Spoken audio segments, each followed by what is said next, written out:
पद्मनाभ स्वामी temple है, extreme south में आता है, उसमें 7 दरवाजे हैं, उसमें 7 में से 6 दरवाजे खुल चुके हैं। 7वां दरवाज़ा जो है उसको कल्लरा डोर भी बोलते हैं, और उसको कोर्ट ने और दूसरे लोगों ने वॉल्ट बी का भी नाम दिया हुआ है। ये कई कई कई 100 सालों से बंद पड़ा है। इसके अंदर क्या है किसी को नहीं पता। कुछ का मानना है कि वो दरवाज़ा खुलेगा तो प्रलय आ जाएगा, दुनिया का अंत हो जाएगा। कुछ का मानना है कि उसके अंदर अथाह संपत्ति है। कुछ का मानना है कि उसके अंदर कुछ ऐसी शक्तियां हैं, ऐसे खराब ताकतें जो अगर बाहर निकलेंगी तो बहुत नुकसान करेंगी उस प्रदेश को या उस राज्य को। कुलधारा जाइए, राजस्थान में कुलधारा नाम की जगह है, उसको द घोस्ट विलेज भी बोलते हैं। और घोस्ट विलेज आप और मैं नहीं बोलते हैं, राजस्थान सरकार ने नाम दिया हुआ है। अच्छा, हेरिटेज बना दिया है, और वहाँ 5 बजे के बाद आपको जाना अलाउड नहीं है। वो पूरे का पूरा गांव रातों रात गायब हो गया और एक पैर का निशान नहीं मिला लोगों का अगले दिन सवेरे। स्टोरी टेलिंग आपकी इतनी अच्छी कैसे हुई आपको लगता है? मैं अपने बच्चे को कहानी नहीं सुना पाया ना, इसलिए हो गई।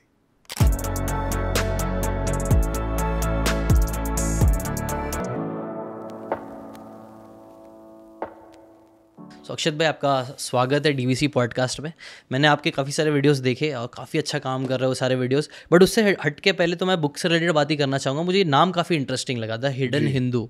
तो ये आइडिया कहाँ से है हिडन हिंदू का? क्योंकि ये काफ़ी इंटाइसिंग है, क्यूरोसिटी पैदा करता है। जी जिशान, उसका कारण ये है कि मैं खुद हिंदू हूँ, तो मेरी पूरी जो समझ है और मेरा ज्ञान है वो आप जिस कल्चर में जिस ज़मीन में बड़े होते हैं आपको उसी ज़मीन की जानकारी होती है। राइट है ना। आप महाराष्ट्र के किसी ज़मीन में बड़े होंगे तो आपको गन्ने की समझ बढ़ जाएगी, है ना। वैसे ही आप अगर छत्तीसगढ़ की ज़मीन में बड़े होंगे तो आपको चावल की समझ बढ़ जाएगी। तो आप जिस मिट्टी से निकलते हैं आपको उसकी जानकारी होती है। अब मैं हिंदू परिवार में पला बड़ा हुआ हूँ, मैं खुद हिंदू हूँ, तो 7 चिरंजीवियों की बात कर रहा हूँ मैं इसमें, और हमको समझ में आ रहा है विद टाइम कि हम उनके नाम तक भूल गए हैं। वो कौन है और उनका डिटेलिंग क्या है और उनकी हिस्ट्री क्या है वो तो बहुत दूर की बात है। हम तो वो 7 नाम भी भूल गए। तो मुझे लगा कि आने वाले जनरेशन्स को ये बताना चाहिए। फिर ये बहुत लंबा डिस्कशन रहा हमारा कि नाम में हिंदू रखना है कि नहीं रखना। ओके। क्योंकि ज़्यादातर लोगों का मानना और बोलना ये था कि भाई आप एक कमर्शियल चीज़ लिख रहे हो, आप एक फिक्शन लिख रहे हो, उसमें ये शब्द लोगे तो फिर बाकी समुदाय शायद इसको नहीं छुएंगे। ओके। तो उस पर मेरा जवाब ये था कि भाई पहले अपने समाज वाले तो समझ लें। ओके। अच्छी होगी तो सब तक पहुंचेगी। सही बात है। आप जब मार्वल की फिल्म्स देखते हैं या डीसी की फिल्म्स देखते हैं तो आप ये थोड़ी ना सोचते हैं कि वो किसने बनाया है और वो जो कैरेक्टर्स हैं वो कौन से समुदाय से आते हैं। राइट। है ना। थॉर दूसरे दुनिया से आता है। हाँ। पर वो अच्छा लगता है। तो ये 7 चिरंजीवियों की कहानी है। उसको हम 7 इमॉर्टल्स भी बोलते हैं, और हम उसको 7 सुपर हीरोज जैसे पोर्ट्रे कर सकते हैं कहानी में। अच्छा, ओके। और कहानी का वन लाइनर ये है कि एक आदमी पकड़ में आया 2020 में अघोरी के वेशभूषा में। जब उससे सवाल जवाब करना चालू करते हैं तो वो बताना शुरू करता है अपने बारे में, और उसको नार्कोटेस्ट इंजेक्शन दे दिया है, साथ में उसको हिप्नोटाइज कर दिया है। तो वो झूठ बोलने की हालत में नहीं है। He has no margins to lie, whatever he will say has to be the truth. जब वो बोलना चालू करता है तो वो कहता है कि मेरा नाम ओम शास्त्री है, मेरी उम्र 40 साल के आसपास है, मेरी उम्र बढ़ती नहीं, और मैं सतयुग से देवभूमि भारत में हूँ, पकड़ में अब आया हूँ 2020 कलयुग में। तो मैं 4 युग जी चुका हूँ बिना मरे। मैं रामायण का हिस्सा भी था और महाभारत का भी। मैं राम से भी मिला और कृष्ण से भी, और मैं वो 8वां चिरंजीवी हूँ जिसके बारे में दुनिया को अभी तक कुछ नहीं पता है। और मैं ढूंढ रहा हूँ 7 चिरंजीवियों को जिनके बारे में आप और हम थोड़ा थोड़ा जानते हैं। हनुमान जी, परशुराम, अश्वत्थामा, वेदव्यास, कृपाचार्य, विभीषण रावण का भाई, और आखिरी में आते हैं राजा बलि, जिनके लिए विष्णु जी ने वामन अवतार लिया था। हालांकि वो आखिरी में नहीं आते हैं, वो एक्चुअली पहले आते हैं, पर मेरी काउंटिंग में वो आखिरी आ गए। ओके। तो इनके बारे में नहीं पता था। अब जब वो कह रहा है कि 7 मैं सतयुग से जिंदा हूँ तो फिर युग भी समझाना पड़ेगा। तो ये पूरी कहानी जिस तरीके, अब आप क्रिश्चियनिटी में AD-BC चलता है ना। हाँ, राइट। हम में युग चलता है। ओके। तो ये फिर जो 7 चिरंजीवी हैं वो युगों में बटे हुए हैं। वो हिंदू एंशिएंट स्क्रिप्चर से निकल के आ रहे हैं। तो इतना कुछ हिंदुइज्म के आसपास था कि इससे बेहतर नाम मुझे नहीं सूझा। राइट। इसलिए हमने उसको, और ये बंदा सतयुग से छुपा हुआ है। अच्छा। अब पकड़ में आया है। ओके इसलिए अच्छा, इसलिए नाम उसका नाम है द हिडन विंडो। भाई इसकी स्टोरी मुझे बहुत इंटरेस्टिंग लगी थी। मैं साहिल भाई से मैं बात कर रहा था, उन्होंने मुझे 5-10 मिनट में बुक की थोड़ी बहुत समरी बताने की कोशिश की, और ऐसे उन्होंने बताया कि जेल में एक आरोगी के बेस में आदमी है, उसका पूरा उन्होंने स्टोरी बताया। 10 मिनट कैसे निकल गए मेरे को मालूम भी नहीं पड़ा। वो काफ़ी इंटरेस्टिंग लगी स्टोरी। वैसे तो मुझे पता है इतना कि आपने कई सारी बुक्स लिखी है ना, ये आपकी कितनी बुक होगी? ये मेरी 3 ही बुक है, ये मेरा डेब्यू बुक है। ओके। अच्छा, मैं तो गुड रीड्स पे मैं सर्च कर रहा था, मुझे ऐसा लगा बहुत सारे, अच्छा वो उसका कारण है, नहीं आप गलत नहीं बोल रहे हैं। हाँ। उसका कारण ये है कि पहले मुझे कोई पब्लिशर नहीं मिल रहा था। अच्छा, ओके। बहुत महीनों हाथ पैर मारने के बाद हमने डिसाइड किया हम सेल्फ पब्लिश करेंगे। अच्छा, ओके। तो हमने सेल्फ पब्लिश की, उसका कवर पेज अलग था। ओके। वो अभी तक नेट से हटा नहीं है, कई जगह वो भी दिखता है। अच्छा, हालांकि आप वो वाला कॉपी ऑर्डर करना चाहेंगे तो आप नहीं ले पाएंगे। ओके। उसके बाद धोनी एंटरटेनमेंट, महेंद्र सिंह धोनी साहब की जो एंटरटेनमेंट प्रोडक्शन हाउस जिसकी सर्वे सर्वा उनकी समकक्ष उनकी वाइफ है, हाँ। साक्षी सिंह धोनी, उनकी टीम को ये कहानी पहुंची और उनको पसंद आई, तो लाइक माइंडेड पीपल मिले। फिर वहाँ से जर्नी द हिडन हिंदू की चालू हुई। जब ये बात नेशनल न्यूज़ बनने लग गई कि भाई एक डेब्यूटेंट ऑथर की किताब को धोनी एंटरटेनमेंट ने उसके राइट्स खरीदे हैं, तो फिर पेंगुइन से संपर्क हुआ। पेंगुइन ने बोला हम इसको नए सिरे से लॉन्च करेंगे। तब जाके ये वाला फाइनल पार्ट का, मतलब फर्स्ट पार्ट का ये वाला फाइनल कवर पेज निकला। तो वहाँ पे आपको दिखता है कि अक्षत गुप्ता के नाम से और किताबें। ओके। ऑल्सो एक और अक्षत गुप्ता है जो ऑथर है। अच्छा, ओके।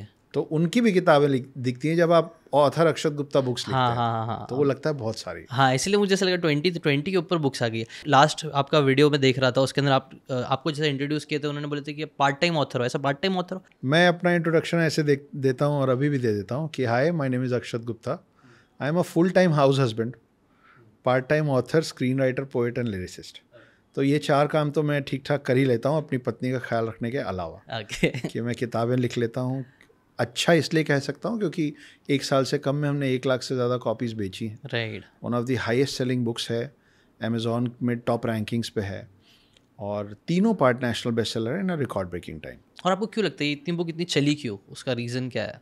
सिंप्लिसिटी। हाँ, इसके बारे में भी पॉडकास्ट से पहले भी हम लोग बात कर रहे थे कि आजकल आप वो बता रहे थे ना, वो शेयर करना चाहेंगे कि कैसे आजकल लोग बहुत कॉम्प्लेक्स चीज़ों का यूज़ करते हैं? मतलब देखिए, एक समय था आज से 10-15 साल पहले कि जो बहुत अच्छी अंग्रेजी बोलता है ना, वो अलग बंदा है।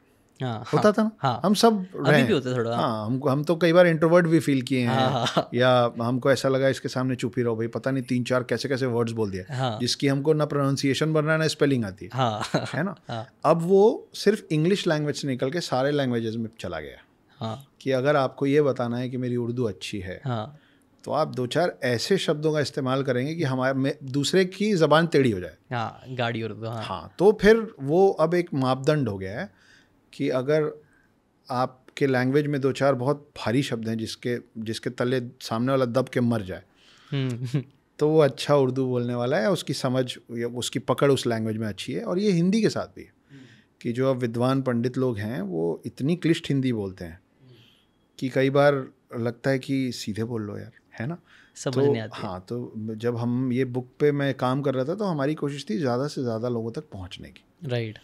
है ना। तो अगर आपको ज़्यादा से ज़्यादा लोगों तक पहुंचना है तो आपको सिंप्लिसिटी का दामन थाम के चलना पड़ेगा। राइट। मैंने भी कई सारी बुक्स में ये चीज़ पढ़ी है, on simplicity, on writing well, और ऐसी कई सारी बुक्स है जिसके अंदर बताते हैं कि कई बार लोग इतने ज़्यादा जार्गन्स और ऐसी बातें बोलते हैं ना जो लोगों को समझ ही नहीं आती, और लोगों को समझ नहीं आएगी तो कनेक्ट ही नहीं हो पाएगा। जबकि सिंप्लिसिटी, आप जितना सिंपल भाषा में जितनी अच्छी बातें लोगों को समझा सकते हो, उतना लोगों को समझ भी आएगा, उतना लोग कनेक्ट भी करेंगे। हाँ, मतलब देखिए 2 चीज़ें ना, एक तो मैं कहानी सुनाना चाहता हूँ। अगर मैं कहानी सुनाना चाहता हूँ तो मुझे श्रोता चाहिए ना, सुनने वाला चाहिए ना। मैं इतना कॉम्प्लिकेट करके कहानी सुनाऊं कि सुनने वाला सुनना ही ना चाहे तो फिर मैं सुना क्यों रहा हूँ, फिर मैं अपने तक रख लूँगा। वही लागू होता है किताब लिखने में भी कि अगर आप किताब लिख रहे हैं कि लोग पढ़ें तो उस भाषा में लिखिए जो लोग समझें। आप उनका वोकैबुलरी ठीक करने नहीं निकले ना कि भाई इसको डिक्शनरी याद कराना है, नहीं, तो फिर आप डिक्शनरी लिख लो, बंदा सीधे डिक्शनरी पढ़ ले। आप किताब लिख रहे हो, आप एक कहानी, ये फिल्मों के साथ भी है, मेरे पास 7-8 फिल्में भी हैं। अच्छा, ओके। जी, मैं काफ़ी सारे प्रोडक्शन हाउसेस के साथ जुड़ा हूँ, मेरे पास अभी 8 फिल्में हैं। और फिल्म में मतलब कैसे? मतलब 8 साइंड फिल्म्स हैं मेरे पास, जिस पे आप राइटर हो आप? जी, मैं स्टोरी, स्क्रीन प्ले, डायलॉग्स तीनों मेरा है। अच्छा, वेरी नाइस। तो एज ए सेट कि high I am a full time house husband, part time author. अब ऑथर के बाद मैंने बोला पार्ट टाइम स्क्रीन राइटर, तो अब मैं वहाँ जाता हूँ। तो उन फिल्मों में भी यही चीज़ है कि आप जितना सिंपल रखेंगे भाई, फिल्म क्या होती है? A film is a visual medium to tell a story. Correct. हम अभी इंडस्ट्री में जो एक फेज़ आया, ख़राब फेज़ है, और ये टेम्पररी है, ये आता जाता रहेगा। मुझे लगता है कि यही सबसे बड़ी प्रॉब्लम है कि हम विजुअल मीडियम का यूज़ सब तरीके से कर रहे हैं। VFX, CGI, खूबसूरत चेहरे, ख़तरनाक एक्शन, लेकिन उन सब के पीछे जो बेस है ना, कि आप विजुअल मीडियम से बता क्या रहे हैं? स्टोरी बता रहे हैं ना। स्टोरी पे खर्च क्यों नहीं कर रहे हैं? राइट। स्टोरी पे वक्त क्यों नहीं दे रहे? भाई मैं इतना ज़्यादा रिलेट कर सकता हूँ ना ये चीज़ से। मुझे लगता है मेरा यूट्यूब चैनल चला ही इसलिए क्योंकि ना कंटेंट में दम था। मतलब आजकल लोग ना ऊपर वाली चीज़ों में बहुत फोकस करते हैं। मतलब मैंने भी बहुत सारे यूट्यूबर्स को, मैं अपने स्टूडेंट्स को भी सिखाता हूँ, वो लोग भी ना ज़्यादा ऊपर से जो मतलब विजुअल इफेक्ट्स दिख रहे हैं, साउंड इफेक्ट्स, ये सब चीज़ें सोने पे सुहागा होती है, लेकिन सोना तो मेन मेरे हिसाब से कंटेंट है और वो स्टोरी है, और उस पर ही देखिए खराबी हो रही है। ये स्क्रिप्ट को ना कई लैंग्वेज, मतलब दूसरे भाषा में, भाषा तो यही है लेकिन दूसरे तरीके से प्लॉट भी बोलते हैं। Plot, okay. कि कहानी का प्लॉट क्या है ना। अब आप देखिए, प्लॉट और किसको बोलते हैं? ज़मीन के टुकड़े को प्लॉट बोलते हैं ना। हाँ। आप बिल्डिंग बनाने अगर निकल रहे हैं तो बैंक भी ना आपको बिल्डिंग बनाने के लिए लोन देता है, प्लॉट खरीदने के लिए लोन नहीं देता। राइट।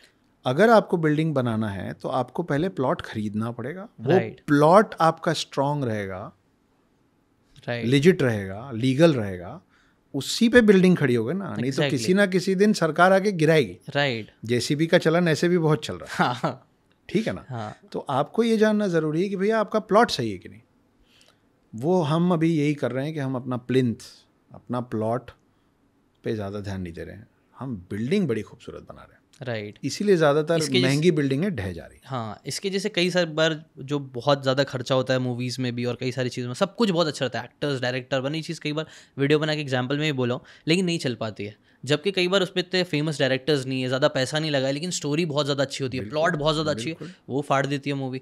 और यही मुझे लगता है आज के टाइम पे यही चीज़ बहुत ज़रूरी है कि यार कंटेंट पे ज़्यादा काम हो, डेप्थ में ज़्यादा काम हो, सिर्फ ऊपर की चीज़ों में ज़्यादा काम ना हो। भाई आप इसके अंदर बता रहे थे इसमें कई सारे युग के बारे में बात करी गई है बुक्स में। मुझे इतना सच बोले तो इतना नॉलेज नहीं है, तो आप थोड़ा शेयर करना चाहोगे कौन से युग होते हैं? मुझे भी इतना आइडिया नहीं है। 4 युग होते हैं जिशान। ओके। सतयुग, त्रेता युग, द्वापर युग और कलयुग। ओके। अब कई बार जिनको नहीं पता, उनको सुनने वालों को ऐसा लगता है कि इसने गलत बोला है, कि सतयुग के बाद तो द्वापर बोलना चाहिए था। द्वा मतलब 2 मतलब 2, त्रे मतलब 3 मतलब 3, पर ऐसा है नहीं। सतयुग पहला युग है, उसके बाद द्वापर नहीं आता, उसके बाद त्रेता युग आता है, उसके बाद द्वापर युग आता है, और फिर अभी जिस युग में हम लोग हैं उसको कलयुग कहते हैं। उसको डिस्टिंग्विश कैसे करते हैं? जी, उसका जो मेजरमेंट स्केल है वो 1 2 3 4 नहीं है। ओके। वो है 4 3 2 1। कैसे? ओके। टोटल दशावतार जो विष्णु जी के 10 अवतार हैं, वो इन 4 युगों में डिवाइडेड है। और जैसे जैसे ज़्यादा धर्म का समय रहा है तब ज़्यादा अवतार आए हैं। अब जैसे जैसे अवतारों के आने का नंबर घट रहा है, वैसे वैसे यहाँ पे अराजकता फैल रही है। तो पहला युग जो है सतयुग, उसमें 4 अवतार आए थे। दूसरा जो युग आया उसमें 3 अवतार आए थे, इसलिए उसको त्रेता युग कहा जाता है। अच्छा, ओके। तीसरा जो युग है उसको द्वापर इसलिए कहा जाता है क्योंकि उसमें 2 अवतार आए थे। और ये कलयुग है जिसमें कल की अवतार आखिरी में अभी वक्त है उनके आने में, वो अभी आएंगे। तो ऐसे 4 है, 4 3 2। ये पता कैसे चला कि अब भी कलयुग ही चल रहा है इसका? ये पूरा जैसे आप देखिए क्रिश्चियंस का कैलेंडर है ना, तो आप अपने मोबाइल में भी ऐसे करेंगे तो आप 10 15 20 50 साल आगे का कैलेंडर भी चेक कर सकते हैं। राइट। है ना, कि 25 साल बाद फलाने डेट को कौन सा डे है, वो चेक हो सकता है। तो वैसे ही जो हिंदू कैलेंडर्स होते हैं उनको पंचांग कहते हैं। अच्छा, ओके। और वो पंचांग यूं ही नहीं है, it is a proper science. Why am I saying that it is a proper science? इसकी आपको नासा जो ये बताते हैं ना कि इस दिन सोलार इक्लिप्स होगा, इतने बजे से इतने बजे तक सोलार इक्लिप्स होगा, इस दिन इस तारीख इतने बजे लूनार इक्लिप्स होगा, चंद्र ग्रहण और सूर्य ग्रहण, है ना।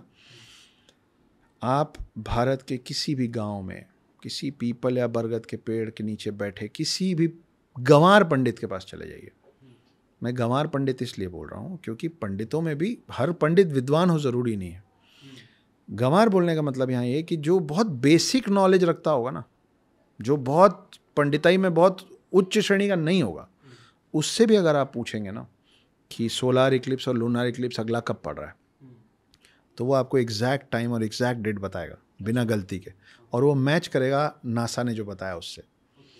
तो वो उसको कोई गुरु ज्ञान नहीं है, वो पंचांग जो उसके हाथ में है ना, वो कैलेंडर जो उसके हाथ में ना, दैट इज़ अ साइंस जिसमें हम कई हज़ार साल आगे तक का सब लिख के गए। उसी हिसाब से हर साल दिवाली निकलती है। जैसे आप लोगों में ईद का दिन है ना, ये ऐसा नहीं ना कि हर साल क्रिसमस नहीं है ना कि 25 दिसंबर को ही आएगा, राइट है ना। वो आपकी एक पद्धति है जिसके बेसिस पे निकलता है कि ईद कब होगी, राइट। वो हमारी एक पद्धति है जिसके बेसिस पे निकलता है कि दिवाली कब होगा, होली किस तारीख को पड़ेगी। हिंदू धर्म में सिर्फ एक ऐसा त्यौहार है जो हर साल एक ही दिन पड़ता है, वो है 14 जनवरी मकर संक्रांति। अच्छा, क्यों ऐसा? वो है, मतलब मकर संक्रांति 14 जनवरी को ही पड़ती है, उस दिन से नया साल चालू होता है। अच्छा, भाई आपको किसी चीज़ को डिफाइन करना है तो आपको कोई एक शुरुआत और कोई एक अंत तो देना पड़ेगा ना। Right, exactly. कोई चीज़ कहीं तो 1 बोलेंगे ना, हाँ, उसके हिसाब से ही तो 9-10 होगा। राइट। तो जनवरी 14 को मकर संक्रांति जो होती है वो एक लौती ऐसा हिंदू धर्म का त्यौहार है जो उसी तारीख। बाकी एकादशी, महाशिवरात्रि, दिवाली, होली, तीज, कोई भी त्यौहार, उसका तारीख आपके ईद के जैसे चेंज होता है। Okay, right.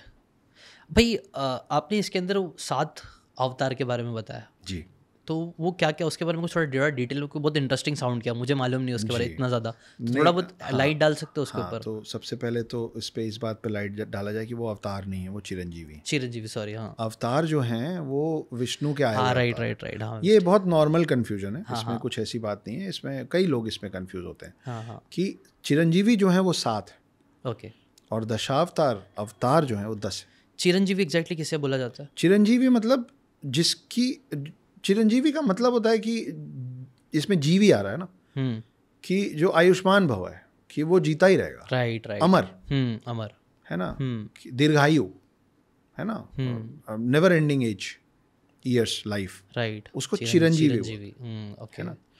और तो 7 चिरंजीवी हैं। सबसे पहले आते हैं राजा बलि। ओके, बलि जो हैं उनके लिए विष्णु जी ने वामन अवतार लिया था। आप अगर जो दशावतार हैं उसमें से एक अवतार है वामन अवतार। विष्णु जी अवतार लेके ना छोटे से ब्राह्मण बन के आए थे, शॉर्ट हाइटेड ब्राह्मण बन। अच्छा, ओके। और वो जो राजा था, राजा बलि, वो पराक्रमी था और बहुत दानवीर भी था। He was a good demon, let us call him. अच्छा, ओके। पर उसमें शक्ति इतनी बढ़ गई थी कि वो सारे ब्रह्मांड को जीत जा रहा था, नॉट ओनली अर्थ। अच्छा, ही वाज गेटिंग एवरीथिंग। सो इसकी ज़रूरत पड़ गई थी कि कोई आए और उसको बताए कि तुमसे शक्तिशाली कोई है। अच्छा, तो थोड़ा वापस ज़मीन पे आ जाओ। हाँ, okay. तो एक वामन अवतार आया और उन्होंने बोला 3 पग ज़मीन मेरे को दे दो, क्योंकि उस समय ऐसा होता था कि ब्राह्मण देवता अगर दरवाजे पे आए हैं तो आप मांगिए, जो मांगेंगे हम देंगे। तो वो आए ब्राह्मण देवता, यज्ञ वज्ञ चल रहा था, तो बोले मानिए वामन देवता, बोलिए क्या चाहिए? तो बोले मेरे को 3 पग, 3 फीट लैंड चाहिए बस। ओके। तो राजा बलि बोले 3 फीट लैंड? तो उन्होंने बोला ठीक है, जहाँ मन करे ले लीजिए, सब मेरा ही है। जिस 3 कदम को आप बोलेंगे वो आपका हो जाएगा। ओके। तो वो वामन अवतार अपना साइज बढ़ाना चालू किया। अच्छा, ओके। और वो बढ़ते बढ़ते इतने बड़े हो गए कि उन्होंने एक पैर के नीचे पूरा पृथ्वी नाप दिया। अरे दूसरे पैर के नीचे पूरा सोलार सिस्टम नाप दिया। अच्छा, okay. और फिर राजा बलि से पूछे कि 2 पैर में तो पूरा ब्रह्मांड खत्म हो गया, तीसरा पैर कहाँ रखूं? तो वो पराक्रमी था, वो अच्छा, अपने शब्दों पे चलने वाला व्यक्ति था। तो उसने बोला मेरे पास एक ही चीज़ बची है, मेरा शरीर। ओके। आप तीसरा पैर मेरे सर पे रखिए। अच्छा। उस बात से विष्णु जी वामन अवतार में खुश हुए, लेकिन अपना पैर उसके सर पे रखे और वो पाताल के अंदर उतर गया। ओके। तो आज पाताल का जो राजा है वो राजा बलि है। अच्छा, ओके। आज भी हमारा मानना ही है। और साउथ इंडिया में 2-3 फेस्टिवल्स होते हैं, पोंगल, हाँ, ओनम, हाँ, है ना। हाँ। ये वो दिन है, ये एक ही दिन है जब राजा बलि को पाताल लोक से धरती लोक में आना अलाउड होता है। अच्छा। तो उधर के लोग इसी बात को सेलिब्रेट करते हैं कि आज उनका आगमन हुआ है। जैसे दिवाली मनाते हैं ना कि राम जी अयोध्या लौटे तो इसलिए दिवाली है, राइट। तो ओणम और पोंगल उन्हीं के लिए मनाया जाता है। अच्छा, ओके, वेरी इंटरेस्टिंग। ये पहले हैं। ओके। अच्छा, इनका और बैकग्राउंड अगर राजा बलि के और पीछे जाएंगे तो ये जो नरसिम्हा अवतार आए थे विष्णु जी का, एक और शेर का चेहरा, हाँ, है ना, वो आके मारे थे, तो प्रहलाद था, प्रहलाद को बचाने के लिए नरसिम्हा अवतार आए थे। ओके। है ना, तो प्रहलाद के वंशज हैं ये राजा बलि, प्रहलाद के बाद आए हुए हैं। ओके। प्रहलाद के पोते हैं आई थिंक ओके। राजा बलि। तो वो प्रहलाद के बाद से उनका ब्लड लाइन ठीक होने लग गया था, उसके पहले का पूरा डिमोनिक है। अच्छा अच्छा, ओके। प्रहलाद के फादर और उसके ऊपर जब आप जाएंगे तो हिरण्यकश्यप, हिरण्यकशिपु, ये सब लोगों के कारण एक एक बार अवतार लेके आना पड़ गया है विष्णु जी को। अच्छा। तो ये परिवार जो है डीमन का परिवार, ये विष्णु जी को बहुत लंबे समय तक तंग किया है। ये तो पहला था, ये पहले थे। ओके। तो इसके बाद और भी हैं, वामन अवतार हमने बता दिया आपको। नहीं, हम तो चिरंजीवी तो दूसरे परशुराम हैं। परशुराम की अलग कहानी है, बड़ी इंटरेस्टिंग, लेकिन बहुत लंबा हो जाएगा, ये 7 लोगों को बताते हैं, मैं शॉर्ट करता हूँ। शॉर्ट में, हाँ। परशुराम एक ऐसे क्लैन से थे ब्राह्मण, लेकिन उनकी जो माता थी वो राजपूत थी। तो राजपूताना खून जो होता है वो ज़्यादा गुस्सैल माना जाता है, कि उनको गुस्सा ज़्यादा आता है और वो लड़ने को तैयार होते हैं, मतलब वो वॉरियर क्लैन है, यही उनकी खासियत है। और जो ब्राह्मण क्लैन होता है वो हाथ जोड़ के चलने वाला होता है। तो एक राजा ने एक गाय के चक्कर में, कामधेनु एक गाय है हमारे उसमें माना जाता है कि उनसे जो मांगा जाता है, वो गाय को छीनने के लिए परशुराम के पिता का वध कर दिया, हत्या कर दी, वध नहीं किया, हत्या कर दी। ओके। और जब परशुराम लौटे वापस तो देखे कि उनकी माँ बैठ के रो रही हैं और उन्होंने 21 बार अपनी छाती पीटी थी रोते रोते दुख में। उस बात को देख के परशुराम इतने विचलित हो गए और उनका राजपूताना खून जागा और उन्होंने बोला कि मैं 21 बार पृथ्वी को राजपूतों से क्षत्रिय विहीन कर दूंगा। ओके। तो जितने अडल्ट राजपूत होते थे उनको सबको मार देते थे, बच्चों को छोड़ देते थे, फिर वो बच्चे बड़े होते थे, फिर वापस आते थे, फिर उनको मार देते थे, बच्चों को छोड़ देते थे। ऐसा उन्होंने 21 बार किया और तब जाके फिर उनको समझाया गया। उनका वो जो फरसा आप देखते हैं, एक्स, ओके, वो परशुराम है। अच्छा। फिर और ब्राह्मण अवतार में दाढ़ी वाड़ी है लेकिन गुस्सैल दिखते हैं, तो वो परशुराम। ओके। तो परशुराम का वर्णन उस समय भी है। फिर राम जी ने जो धनुष तोड़ा था स्वयंवर में सीता के, वो धनुष भी उन्हीं का था। अच्छा। तो उसको लेने तो ओके, मैं थोड़ा सा पीछे जाता हूँ। जब ये 21 बार क्षत्रिय विहीन कर दिया गया और उनको याद दिलाया गया कि हो गया प्रभु 21 बार, बस कीजिए, तो अब उनके पास जो धनुष था जो शिव ने दिया था, वो धनुष जाके उन्होंने राजा जनक को दिया, राजपूत राजा जनक, कि इसको अब तुम संभालो, मैं जा रहा हूँ। अब वो राजा जनक कौन है? राजा जनक है सीता के पिताजी, सीता के फादर। अच्छा, ओके। तो वो धनुष परशुराम से पहुंचा राजा जनक के पास और राजा जनक को परशुराम ने बोला कि ये जो धनुष है ना, इसकी जो प्रत्यंचा चढ़ा देगा, पीछे जो रस्सी बांधनी पड़ती है, इस धनुष पे जो प्रत्यंचा चढ़ा देगा वो ही तुम्हारी बेटी के लिए सही वर होगा।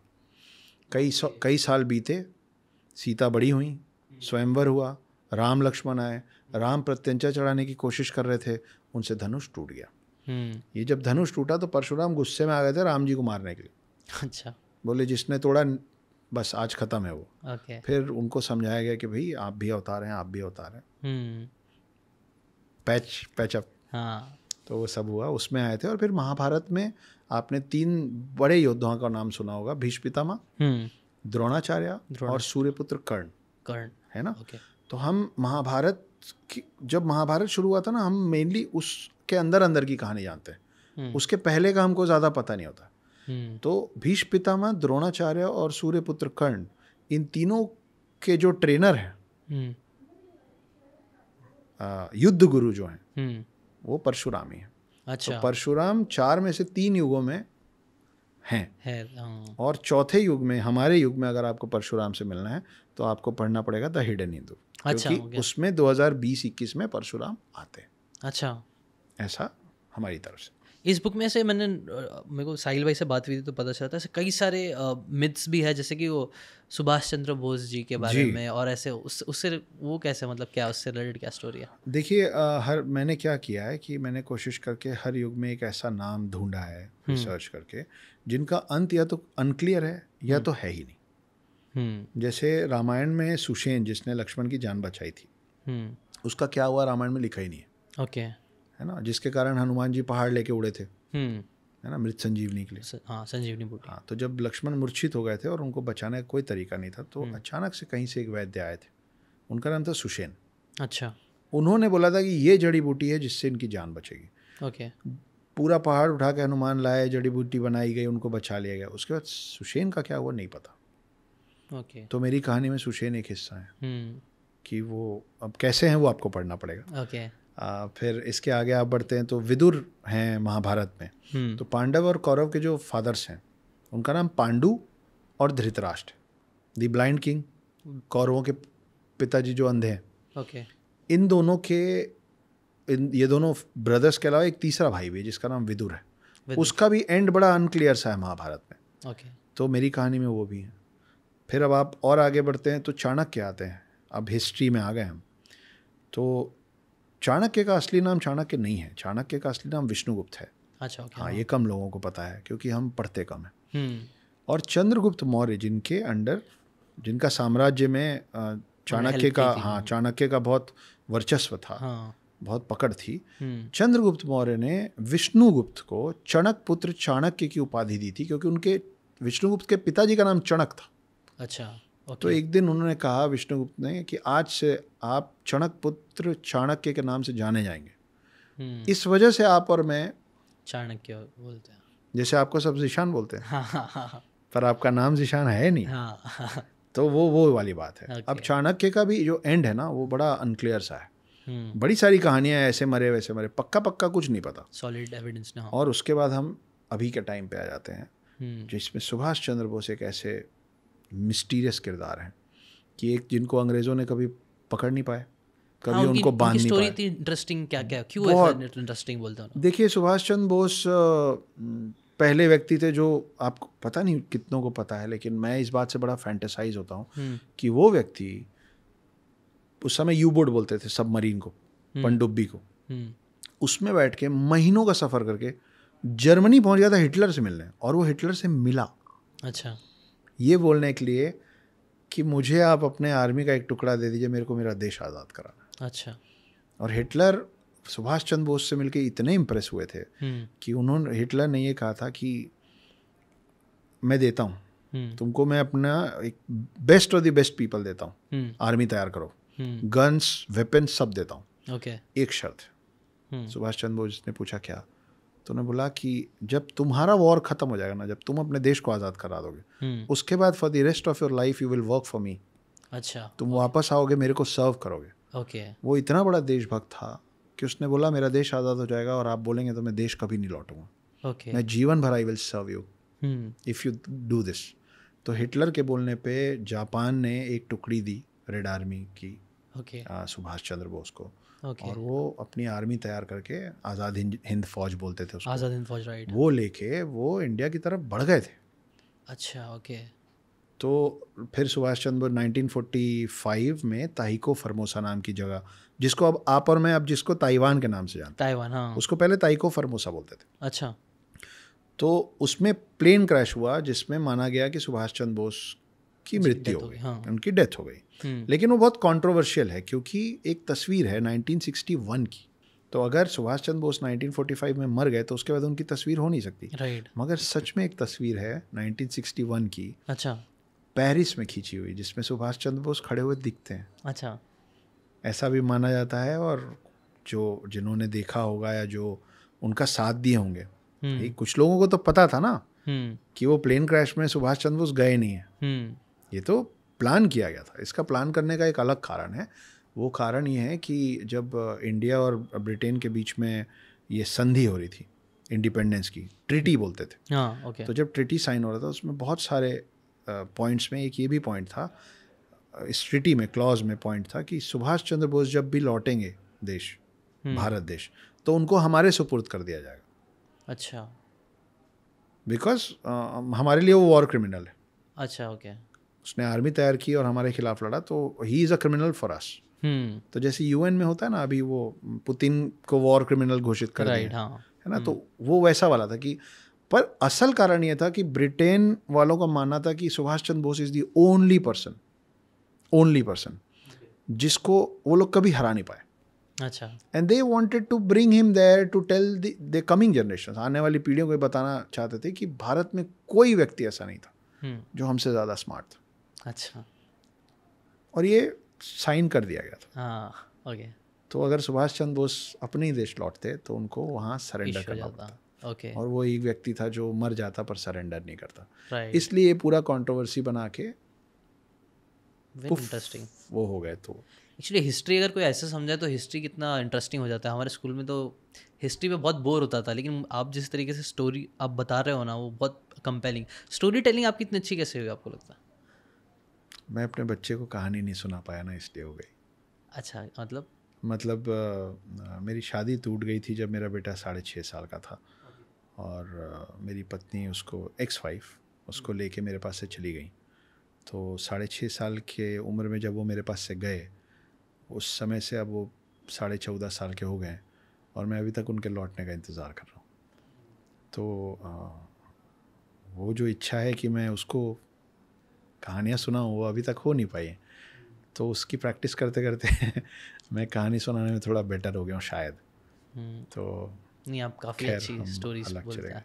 इनफैक्ट ये जो बात बोली गई ना कि father of the nation Gandhi और उन्होंने देश को आज़ाद कराया है, मैं इससे थोड़ा कम इत्तेफाक रखता हूँ. अच्छा. ओके. जी. और मैं, कुछ लोगों को अच्छा नहीं लगेगा, पर हम जिस कंट्री में रहते हैं सबको अपनी बात रखने का पूरा हक है. राइट. एग्जैक्टली. मेरा ये मानना है कि गांधी से ज़्यादा इस देश को आज़ाद कराने में हिटलर कहाँ थे. अच्छा. जी. ओके. कैसे? देखिए, नॉन वायलेंस से कभी कोई देश आज़ाद नहीं हो सकता है. इसको आप प्रैक्टिकल लेवल पे, ऐसे अध्यात्म के रूप में बात करना बहुत अच्छा है, लेकिन आपको ये समझना पड़ेगा कि अगर नॉन वायलेंस से देश आज़ाद होता है ना, तो फिर बहुत पहले ब्रिटिशर्स चले गए होते. ब्रिटिशर्स जिस समय गए हैं उस समय उनकी रीढ़ की हड्डी तोड़ दी थी जर्मनी से हिटलर ने. उनके पास साजो सामान और लोग नहीं बचे थे भारत पे कंट्रोल बनाए रखने के लिए. ओके. Make sense. जी. तो मैं इसका प्रोपेगेंडा नहीं कर रहा हूँ, लेकिन मेरा ये मानना है कि नॉन वायलेंस ने नहीं, वायलेंस ने हमको आज़ादी दिलाई. ये एक अलग विषय हो सकता है बहस का कि वायलेंस भारत में नहीं हो रहा था उस लेवल पे, और हो रहा था तो उनकी तरफ से हो रहा था, ब्रिटिशर्स की तरफ हो रहा था. राइट. लेकिन वो जो वायलेंस हिटलर ने ब्रिटेन पे किया हुआ था ना, उसकी वजह से हमको आज़ादी मिली है. और अगर आप ये बोलते हैं कि गांधी जी ने आज़ादी दिलवाई, तो आप किसी भी एक को कैसे इतना बड़ा श्रेय दे सकते हैं? बाकी लोग भी तो कर रहे थे. अभी हम सुभाष चंद्र बोस की बात कर रहे थे, राजगुरु, अताउल्ला खां, कितने नाम हैं, कितने नाम, कई सारे भगत सिंह हैं. तो या तो सबको क्रेडिट मिलना चाहिए या किसी एक को नहीं मिलना चाहिए. और अगर आपको किसी को देना है जो इनमें से कोई ना हो, तो मैं अब आप देखिए, इससे बड़ी विडंबना नहीं हो सकती. विडंबना, आयरनी, पैथस अंग्रेजी में, कि वो व्यक्ति जो जीवन भर नॉन वायलेंस की लाठी लेके चल रहा था, उसकी भी मौत गोली से हुई. और वायलेंस का सबसे बड़ा फेस हिटलर, उसकी भी मौत गोली से हुई. दोनों वायलेंस से मरे. लेकिन हिटलर ने अपना चॉइस ऑफ डेथ खुद चूज किया. He killed himself, right? He decided कि शॉट मी, गोली मार दो, मैं मर रहा हूँ. उसने अपने आप को गोली मार दी. तो जब दोनों का ही अंत एक जैसा हुआ, तो कुल मिला के अगर मैं एक किसी पर्पस पे लगातार ज़िशान काम कर रहा हूँ और मैं उस पर्पस में डिफीट हो गया, तो मैं डिफीट हो गया ना. तो आप नॉन वायलेंस पे पूरे जीवन लड़े और आपका अंत ही वायलेंस से हो गया. उससे मेरे हिसाब से तो जो वायलेंस पे लड़ा और अपने चॉइस का डेथ, आपको अगर चॉइस दिया जाए कि आप किसी अनजान की चॉइस से जाना चाहेंगे या खुद के पसंद से जाना चाहेंगे, तो आप क्या उठाएंगे? खुद के पसंद से. राइट. एग्जैक्टली. राइट. तो फिर आपको क्या लगता है क्यों गांधी जी का नाम इतना ज़्यादा ऊपर आया? मैं उनके खिलाफ कुछ नहीं बोल रहा हूँ, ना मुझे कोई द्वेष है. मैं तो उनके जाने के बाद तो मैं इस धरती पे, इस देश में आया हूँ. तो पूर्वज तो हैं ही मेरे, लेकिन पिता हैं कि नहीं, वो देखिए मेरे पिता कौन होंगे उसका चॉइस मेरा नहीं हो सकता, है ना। पिता चूज़ करते हैं कि मैं मेरे बच्चे का नाम क्या रखूँगा, बच्चा चूज़ नहीं करता है कि मैं पिता का नाम क्या रखूँगा, राइट, है ना। तो उस पर मेरा बस नहीं है, मगर एक देश के बच्चे हो सकते हैं, हम सब इस देश के बच्चे हो सकते हैं, देश का बाप कोई नहीं हो सकता। आप पूरी दुनिया में, मैंने तो नहीं सुना है, किसी को पता हो तो बताए कि फलाने कंट्री के फादर का नाम ये है, राइट, है ना, या मदर का नाम ये है।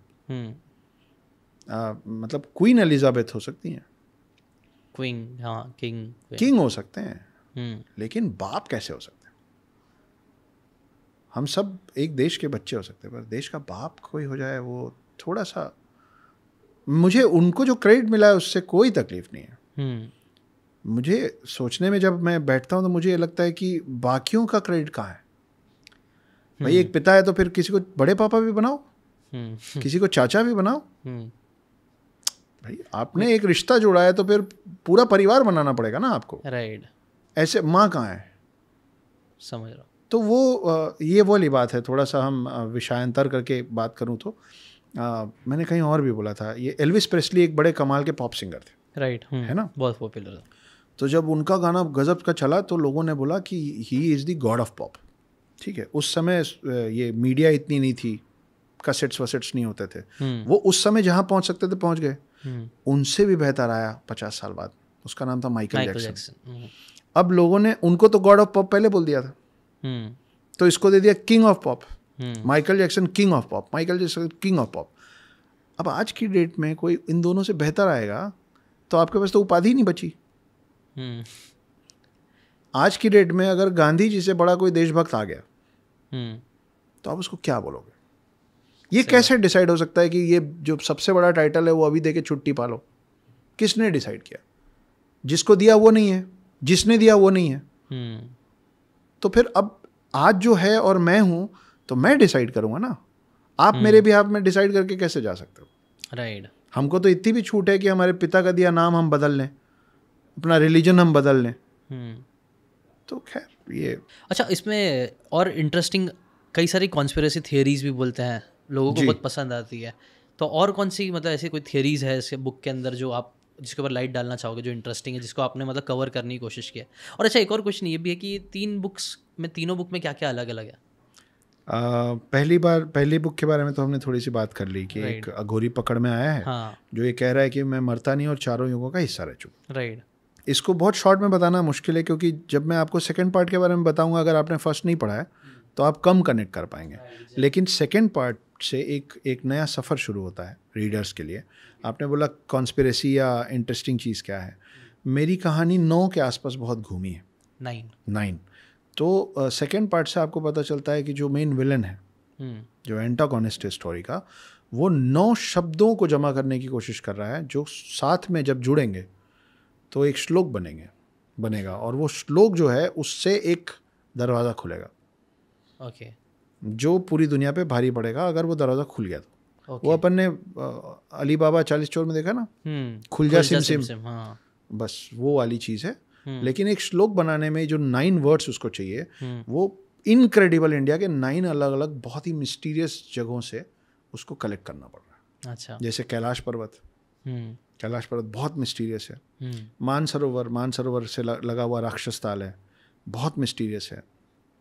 रूपकुंड उत्तराखंड के ऊपर आता है, जहाँ पे जब पानी मतलब बर्फ पूरा। एक पॉइंट बता सकते हैं क्या क्यों ये मिस्टीरियस है? सिर्फ 1-2 पॉइंट बस। हाँ, देखिए कैलाश पर्वत तो ऐसा है कि कैलाश पर्वत को एक्सिस ऑफ द वर्ल्ड बोला जाता है। ओके, और ये बड़ा, अगर इत्तेफाक है तो बड़ा कमाल का इत्तेफाक है कि कैलाश पर्वत 6666 किलोमीटर्स दूर है नॉर्थ पोल से। ओके, और 6666 मल्टीप्लाइड बाई 2 एग्जैक्ट किलोमीटर्स दूर है साउथ पोल से। ओके, तो इसका जो प्लेसमेंट है ना, वो इत्तेफाक होने के लिहाज से बड़ा अजीब है। प्लस कैलाश पर्वत को सिर्फ हिंदूज मानते हैं ऐसा नहीं है। वो कैलाश पर्वत की मान्यता उतनी स्ट्रॉन्ग बुद्धिस्ट में भी है, चाइनीज़ में भी है, तिब्बतियंस में भी है, जैनिज़्म में भी है ना। और लोगों ने नाम अलग अलग दे रखे हैं, कोई कैलाश पर्वत बोलता है, उसमें कोई बोलता है हिडन सिटी है जिसका नाम शांग्रीला है, और भी नाम है। जो माउंट एवरेस्ट है वो दुनिया का सबसे ऊंची चोटी है ना। हम सबसे ऊंची चोटी तक तो पहुंच गए हैं ज़ीशान, लेकिन ये सत्य है कि अभी तक कैलाश पर्वत को समिट कोई नहीं कर पाया, उसके ऊपर कोई नहीं पहुंच पाया। डिफ़िकल्ट होने के अलावा वो मिस्टीरियस बहुत है कि उसमें चढ़ने वाले लोगों का आप तजुर्बा सुनेंगे, उनका एक्सपीरियंस सुनेंगे तो आपको लगेगा कि कैसी बात कर रहा है। वहाँ पे आपकी उम्र तेज़ बढ़ती है, आपके बाल तेज़ बढ़ते हैं, आपके नाखून तेज़ बढ़ते हैं। वो आप जितने भी बड़े पर्वतारोही हों, आप उस जगह पे जाके कंफ्यूज्ड हो जाते हैं। आपको लगता है आप 5 दिन ऊपर चढ़ते रहेंगे और 5वें दिन आपको समझ में आएगा कि 2 दिन आप ऊपर चढ़े थे, 3 दिन आप उल्टा उतर के आए। अच्छा, इस तरीके की सच में चीज़ें होती हैं। आपने देखा कि आने वाले 1 महीने मौसम साफ़ है, सही समय चढ़ने का, राइट, कि वहाँ एवलांच नहीं आने वाला है, बर्फ़ नहीं गिर रही है, मौसम सही रहेगा। आप 5-8 दिन तक मेहनत करते रहे और अचानक से पता नहीं कहीं से ऐसा बवंडर आया कि सब कुछ उड़ गया, आपको वापस आना पड़ा। तो कोई ना कोई कारण बनता है कि आप ऊपर तक नहीं पहुंच पा रहे। मानसरोवर आ जाइए। मानसरोवर से लगा हुआ राक्षस ताल है। मानसरोवर का पानी मीठा है और पी सकते हैं, उसके आसपास वेजिटेशन हो जाता है, सब कुछ नॉर्मल जैसा पानी होता है। इसी क्लाइमेटिक कंडीशन और इसी लेवल ऑफ हाइट में बगल में राक्षस ताल है जिसका पानी खारा है, समंदर जैसा, और उसमें लगातार लहरें उठ रही हैं। तो ये बहुत अजीब सी बात है कि एक ही हाइट और एक ही क्लाइमेटिक कंडीशन में पानी में इतना बड़ा फ़र्क क्यों है। उसका जवाब अभी तक साइंस ने हमको दिया नहीं। नीचे आइए, थोड़ा सा रूपकुंड है, रूपकुंड नाम की जगह है उत्तराखंड के ऊपर में। रूपकुंड पूरा ज़्यादातर बर्फ़ जमा रहता है, पर जब वो पिघलता है तो उसमें ह्यूमन बोन्स मिलते हैं बहुत सारे। मानवीय हड्डियाँ मिलती हैं, जिसका कोई हिस्ट्री नहीं पता हमको कि वो उतने सारे लोग, उतनी सारी हड्डियाँ इतने 100 साल पहले से, उतने लोग वहाँ क्या कर रहे थे, कैसे मरे, क्यों वहाँ हड्डियाँ हैं, नहीं पता। वहाँ कुछ समुदाय के लोग पूजा भी करते हैं। अच्छा, ऐसी मान्यताएं हैं कि पूजा होती है। आप लाइन से नहीं जा रहा हूँ, थोड़ा इधर उधर होकर चलता हूँ। आप कुलधारा जाइए, राजस्थान में कुलधारा नाम की जगह है, उसको द घोस्ट विलेज भी बोलते हैं। और घोस्ट विलेज आप और मैं नहीं बोलते हैं, राजस्थान सरकार ने नाम दिया हुआ है, हेरिटेज बना दिया है, और वहाँ 5 बजे के बाद आपको जाना अलाउड नहीं है। हाँ, राइट, सुना है मैंने। वो पूरे का पूरा गांव रातों रात गायब हो गया और एक पैर का निशान नहीं मिला लोगों का अगले दिन सवेरे। ना मवेशी मिले, ना बकरी, ऊंट, लोग, उनके जाने का कोई निशान, कुछ नहीं मिला। वो घर अभी तक हैं, वो टूरिस्ट स्पॉट हो गया, पूरे घर के घर खड़े हैं, पूरा गांव बसा हुआ है। वहाँ मंदिर है, वहाँ कुआं है, वहाँ सब कुछ है, वहाँ सिर्फ लोग नहीं है। तो वो कुलधारा है, बड़ा अजीब सा है। फिर आप थोड़ा और नीचे आइए, ऊपर जाइए, गुजरात में सबमर्ज द्वारका है, द्वारका नगरी, जो कृष्ण की नगरी बोली जाती है। तो बहुत समय तक ये माना जाता था कि ये सब किस्से कहानियाँ हैं, लेकिन अब पानी के अंदर द्वारका के अवशेष सच में मिले हैं। वो प्रूफ बन गया है कि हाँ भाई, ये नगरी, अगर द्वारका नाम की एक नगरी थी तो हम मानते हैं कि द्वारका बसाने वाला भी था, और द्वारका बसाने वाले थे कृष्ण। तो हमारी मान्यताओं वाली जगह हो गई, हमारी मान्यता बढ़ती है। आप थोड़ा और सेंटर में आइए, हिंदुस्तान का दिल, मध्य प्रदेश।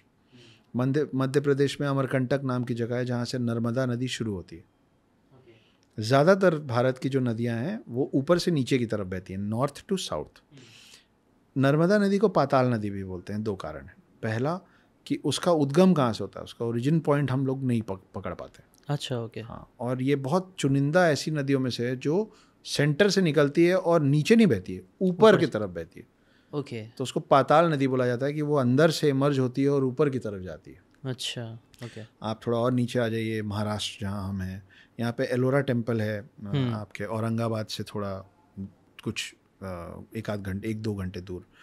वो अजंता एलोरा। तो एलोरा टेम्पल जो है, उसको किसने बनाया, उसको कैसे बनाया, आज तक हमारे पास उसका जवाब नहीं है। ये इकलौता ऐसा मंदिर है जो ऊपर से नीचे की तरफ बनाया गया है। मतलब आप सोचिए कि आपने एक बहुत विशाल पत्थर देखा और आपने मन में ठान लिया, और मतलब आपने मन में उसका पूरा डिज़ाइन बना लिया कि अच्छा, इस पत्थर को यहाँ से ऐसे ऐसे ऐसे ऐसे काटता जाऊँगा तो ऐसे ऐसे बनता जाएगा। और आपने सच में बना दिया, ऊपर से नीचे। एक ही सिंगल पत्थर को तोड़ के पूरा मंदिर बनाया गया, और बहुत बड़ा मंदिर है वो। तो वो कैसे किया गया है वो आज का आर्किटेक्चर भी नहीं बना सकता। आज हम इतने वो मोनोलिथिक मशीन्स और लेज़र कट मशीन्स के साथ भी वो नहीं बना सकते जो माना जाता है उसको सिर्फ छेनी और हथौड़ी से, you know, hammer and chisel, इन दोनों से बनाया गया है पता नहीं कितने 100 साल में। शिव मंदिर है और भी भगवानों का मंदिर है वहाँ, कमाल की जगह है। आप थोड़ा और नीचे आइए, एक वीरभद्र टेम्पल है साउथ में, उसको टेम्पल ऑफ पिलर्स भी बोलते हैं। उसमें एक पिलर है जो ऊपर से लटका हुआ है, नीचे टच नहीं होता। लेकिन अगर आप सोचेंगे कि ये तो इसका तो कोई काम नहीं, यूजफुल नहीं है ना, चलो इसको हटा देते हैं। आप उस पिलर को हटाने की कोशिश करेंगे तो पूरा मंदिर ध्वस्त हो जाएगा। अच्छा, जबकि वो नीचे सपोर्ट नहीं दे रहा है। ओके। और आर्किटेक्चर के पास इसका कोई जवाब नहीं, कैसा क्यों है, ऐसा कैसे। फिर इंटरेस्टिंग। आखिरी में एक पद्मनाभ स्वामी टेम्पल है, एक्सट्रीम साउथ में आता है। उसमें 7 दरवाजे हैं, उसमें 7 में से 6 दरवाजे खुल चुके हैं। ओके। 7वां दरवाज़ा जो है उसको कल्लरा डोर भी बोलते हैं, कल्लरा डोर। और उसको कोर्ट ने और दूसरे लोगों ने वॉल्ट बी का भी नाम दिया हुआ है। ओके। इसको आज तक खोला नहीं गया है। ओके। ये कई कई कई 100 सालों से बंद पड़ा है। इसके अंदर क्या है किसी को नहीं पता। ओके। कुछ का मानना है कि वो दरवाज़ा खुलेगा तो प्रलय आ जाएगा, दुनिया का अंत हो जाएगा। कुछ का मानना है कि उसके अंदर अथाह संपत्ति है, अलग अलग। कुछ का मानना है कि उसके अंदर कुछ ऐसी शक्तियां हैं, ऐसे ख़राब ताकतें जो अगर बाहर निकलेंगी तो बहुत नुकसान करेंगी उस प्रदेश को या उस राज्य को। और सुप्रीम कोर्ट ने उसको खोलने पे बैन लगा रखा। ओके, सुप्रीम कोर्ट ने? जी। तो ये बड़ी और ऐसी चीज़ें हमारे देश में हैं, बस पता नहीं है। लेकिन पता नहीं है, पता नहीं है वो सारी आपने बुक में कवर किया, लेकिन सारे थोड़ा बहुत मतलब कुछ प्लस आप देखिए कोई कारण है ना कि हमारी सरकार इस देश को प्रमोट कर रही थी बीच में, इनक्रेडिबल इंडिया बोल के। Right, incredible India. हाँ। जी। तो इनक्रेडिबल सिर्फ इसलिए नहीं है कि हर 100 किलोमीटर में आपकी भाषा और आपका खान पान बदल जाता है। डाइवर्सिटी। हाँ। इनक्रेडिबल इसलिए भी है कि साइंस इतने आगे जाने के बावजूद भी बहुत सारे ऐसे सवाल हैं जिसका जवाब नहीं ढूंढ पाया है इस देश में। राइट। मैं खुद भी ना मतलब नोटिस करता हूँ इंडिया में बहुत कुछ है देखने के लिए, घूमने के लिए, समझने के लिए, सीखने के लिए, लेकिन हम लोग का फोकस यूजुअली बाहर ज़्यादा जाता है, दूसरी चीज़ों पे। एक बुक भी है ना, एकर्स ऑफ डायमंड करके एक बुक है, जिसमें ऑथर बोलते हैं कि वो बंदे को डायमंड ढूंढना रहता है, वो दुनिया भर घूमता है, हर जगह जाता है, खोदता है, उसको डायमंड नहीं मिलता, लेकिन फिर थक हार के अपने मतलब घर के बाजू में खोदता है तो वहाँ पे उसको एकर्स ऑफ डायमंड मिल जाता है। जी। आई थिंक ये बहुत इंटरेस्टिंग चीज़ है। हम कई बार हमारे जो यूथ भी है या फिर हम लोग भी है, कई बार हम लोग ना बाहर से बहुत इंस्पायर होते हैं और सोचते हैं वहाँ क्या कर सकते हैं, लेकिन हम लोग ये नहीं सोचते हम यहाँ क्या कर सकते हैं। नहीं, उसका वो जो प्रॉब्लम है ना, वो होमो सेपियंस का प्रॉब्लम है। ओके। वो इंडियंस का प्रॉब्लम नहीं है। ओके। मैं आपको grass is always greener on the other side. हाँ, प्लस मैं आपको एक बहुत रियल एग्जांपल देता हूँ। हम लोग चांद पे पहुँच गए, हम लोग मंगल ग्रह पे पहुँच गए। अभी हबल 2-3 ऐसे टेलीस्कोप्स बनाए हैं, सैटेलाइट टेलीस्कोप्स, जो सोलर सिस्टम के बाहर चले गए हैं ना, नए सोलर सिस्टम्स ढूंढ रहे हैं हम लोग। आपको पता है अभी तक इंसान जो है, हम जो हैं, वो अर्थ के कोर तक नहीं पहुंचे। राइट। है ना। तो हम अर्थ के बाहर ढूंढ चुके हैं। राइट। लेकिन अर्थ के अंदर क्या है, राइट, ये बोला भी घूम कैसे रहा है, राइट, वहां तक हम पहुंच नहीं पाए अभी तक। पहली बात। दूसरा, आप देखिए कि अब हम इतने एडवांस हो गए हैं कि अब हम पत्ता गोभी, अंडे, चिकन, ये सब सिंथेटिक बना लेते हैं। करेक्ट है। राइट। लेकिन ये भी सच है कि हमको आज तक शहद बनाना नहीं आता है। ओके। हाँ, वो हनी बीजी बनाते हैं। वो हनी बीजी बनाते हैं। We don't know how to make honey. तो जो मैं बोलने की कोशिश कर रहा हूँ, वो यही बोलने की कोशिश कर रहा हूँ, वो जो डायमंड वाली बात बोली ना, उसका एक्सटेंशन है ये मेरी बात, कि हम collectively as a human race भी हम बाहर ढूंढ रहे हैं, अंदर नहीं ढूंढ रहे। राइट। और इंडिविजुअली भी हम बाहर ढूंढ रहे हैं, अंदर नहीं ढूंढ रहे। राइट। जबकि कई सारे आंसर्स अंदर मिल अपने जाएंगे पास ही आपको। है। आप पूरी दुनिया के साथ वक्त बिताते हैं, सबसे कम वक्त जब आपको आखिरी में समझ में आता है आप किसके साथ बिताएं, वो आप खुद होते हैं। आप आईने में देख के बोलते हैं कि तुम्हारे साथ और टाइम मिल जाता तो ठीक रहता। राइट। ऐसा ही है। एक्चुअली बहुत पावरफुल चीज़ है। मैंने कोई तो बुक में ही पढ़ा था, हैबिट्स ऑफ हाईली इंटेलिजेंट था, या बेटर डिसीजन मेकर कैसे बनना है। तो अगर आपको बेटर डिसीजन मेक करना है तो उसमें एक हैबिट ये कि आप अकेले टाइम स्पेंड करो। कोई बाहर के ना एक प्रेसिडेंट के बारे में बताया जाता है, आई थिंक अब्राहम लिंकन थे या कोई तो था, उनको भी बहुत डिसीजन लेने पड़ते थे जंग वंग से रिलेटेड या सब। तो कैसा होता था कि बहुत जिम्मेदारी है, तो वो ना कई बार छोड़ के दूर चले जाते थे थोड़े गांव साइड की जगह पे, वहाँ पे वो अकेले टाइम स्पेंड करते थे, सोचते थे, तब वो बेटर डिसीजंस ले पाते थे। और मुझे भी लगता है हमारी भी ज़िंदगी में हम लोग कई बार अगर खुद के अंदर सोचे, अपने आप के साथ टाइम स्पेंड करें, तो हम समझ पाएंगे हमारे लिए बेटर क्या है। वरना हम लोग सिर्फ देखा देखी में ये करे वो करके, और ये आजकल के कई सारे लोग के साथ प्रॉब्लम हो रही है, मेरे साथ भी होती है कि हम लोग बस बाहर देख देख के इंस्पायर होते रहते हैं और कुछ ना कुछ यहाँ से वहाँ कूदते रहते हैं। भाई आपका बुक बहुत इंटरेस्टिंग है, आपने बहुत इसके ऊपर कितना आपको रिसर्च करने में कितना टाइम गया है? इस पे दो बातें हैं ज़िशान। हाँ। एक पॉडकास्ट के लिए अच्छी है और दूसरी बड़ी पर्सनल है। अच्छा, ओके। मुझे 6 साल लगा इस किताब को लिखने में। 6 साल। पर उसका कारण सिर्फ ये नहीं था कि मैं रिसर्च कर रहा था। अगर मैं ये बोलूँगा, देखिए कई लोग ऐसे होते हैं ना, इस दुनिया में कोई भी शख्स, कोई भी व्यक्ति अकेले रॉकस्टार और सक्सेसफुल नहीं होता है। उसके पीछे बहुत सारे लोग खड़े होते हैं। तो अगर कोई भी व्यक्ति ये बोल रहा है ना कि आई हैव अचीव्ड इट, तो या तो उसको वो बहुत बड़ा बुद्धू है। हाँ। उसको सच में लगता है कि I have achieved it. Ego आ गया हो सकता है ईगो ना भी हो, उसको सच में लगता हो कि आई हैव अचीव्ड इट, या वो बहुत बड़ा झूठा है कि उसको पता है कि कितने लोग पीछे खड़े हैं, बस अपना नाम। हाँ। क्या होता है ना कि जब बहुत बड़ी भीड़ में कोई एक शख्स भीड़ से ऊपर दिखता है तो लोगों को वो अलग से दिखता है। वो किसी के कंधे पे बैठा होता है इसलिए भीड़ में अलग दिखता है, भले ही वो बच्चा हो। बच्चा है तो पिता के कंधे पे बैठा है ना। हाँ। और जब आप हम वो मटकी फोड़ने के टाइम वो बनाते हैं, मटकी तक पहुंचने के लिए पिरामिड तैयार करते हैं, तो आप देखते किसको हैं? जो आखिरी में मटकी को फोड़ता है। राइट। उसके नीचे कितने खड़े होते हैं, हिलते हिलते, सबका कंधा दुखता होता है ना।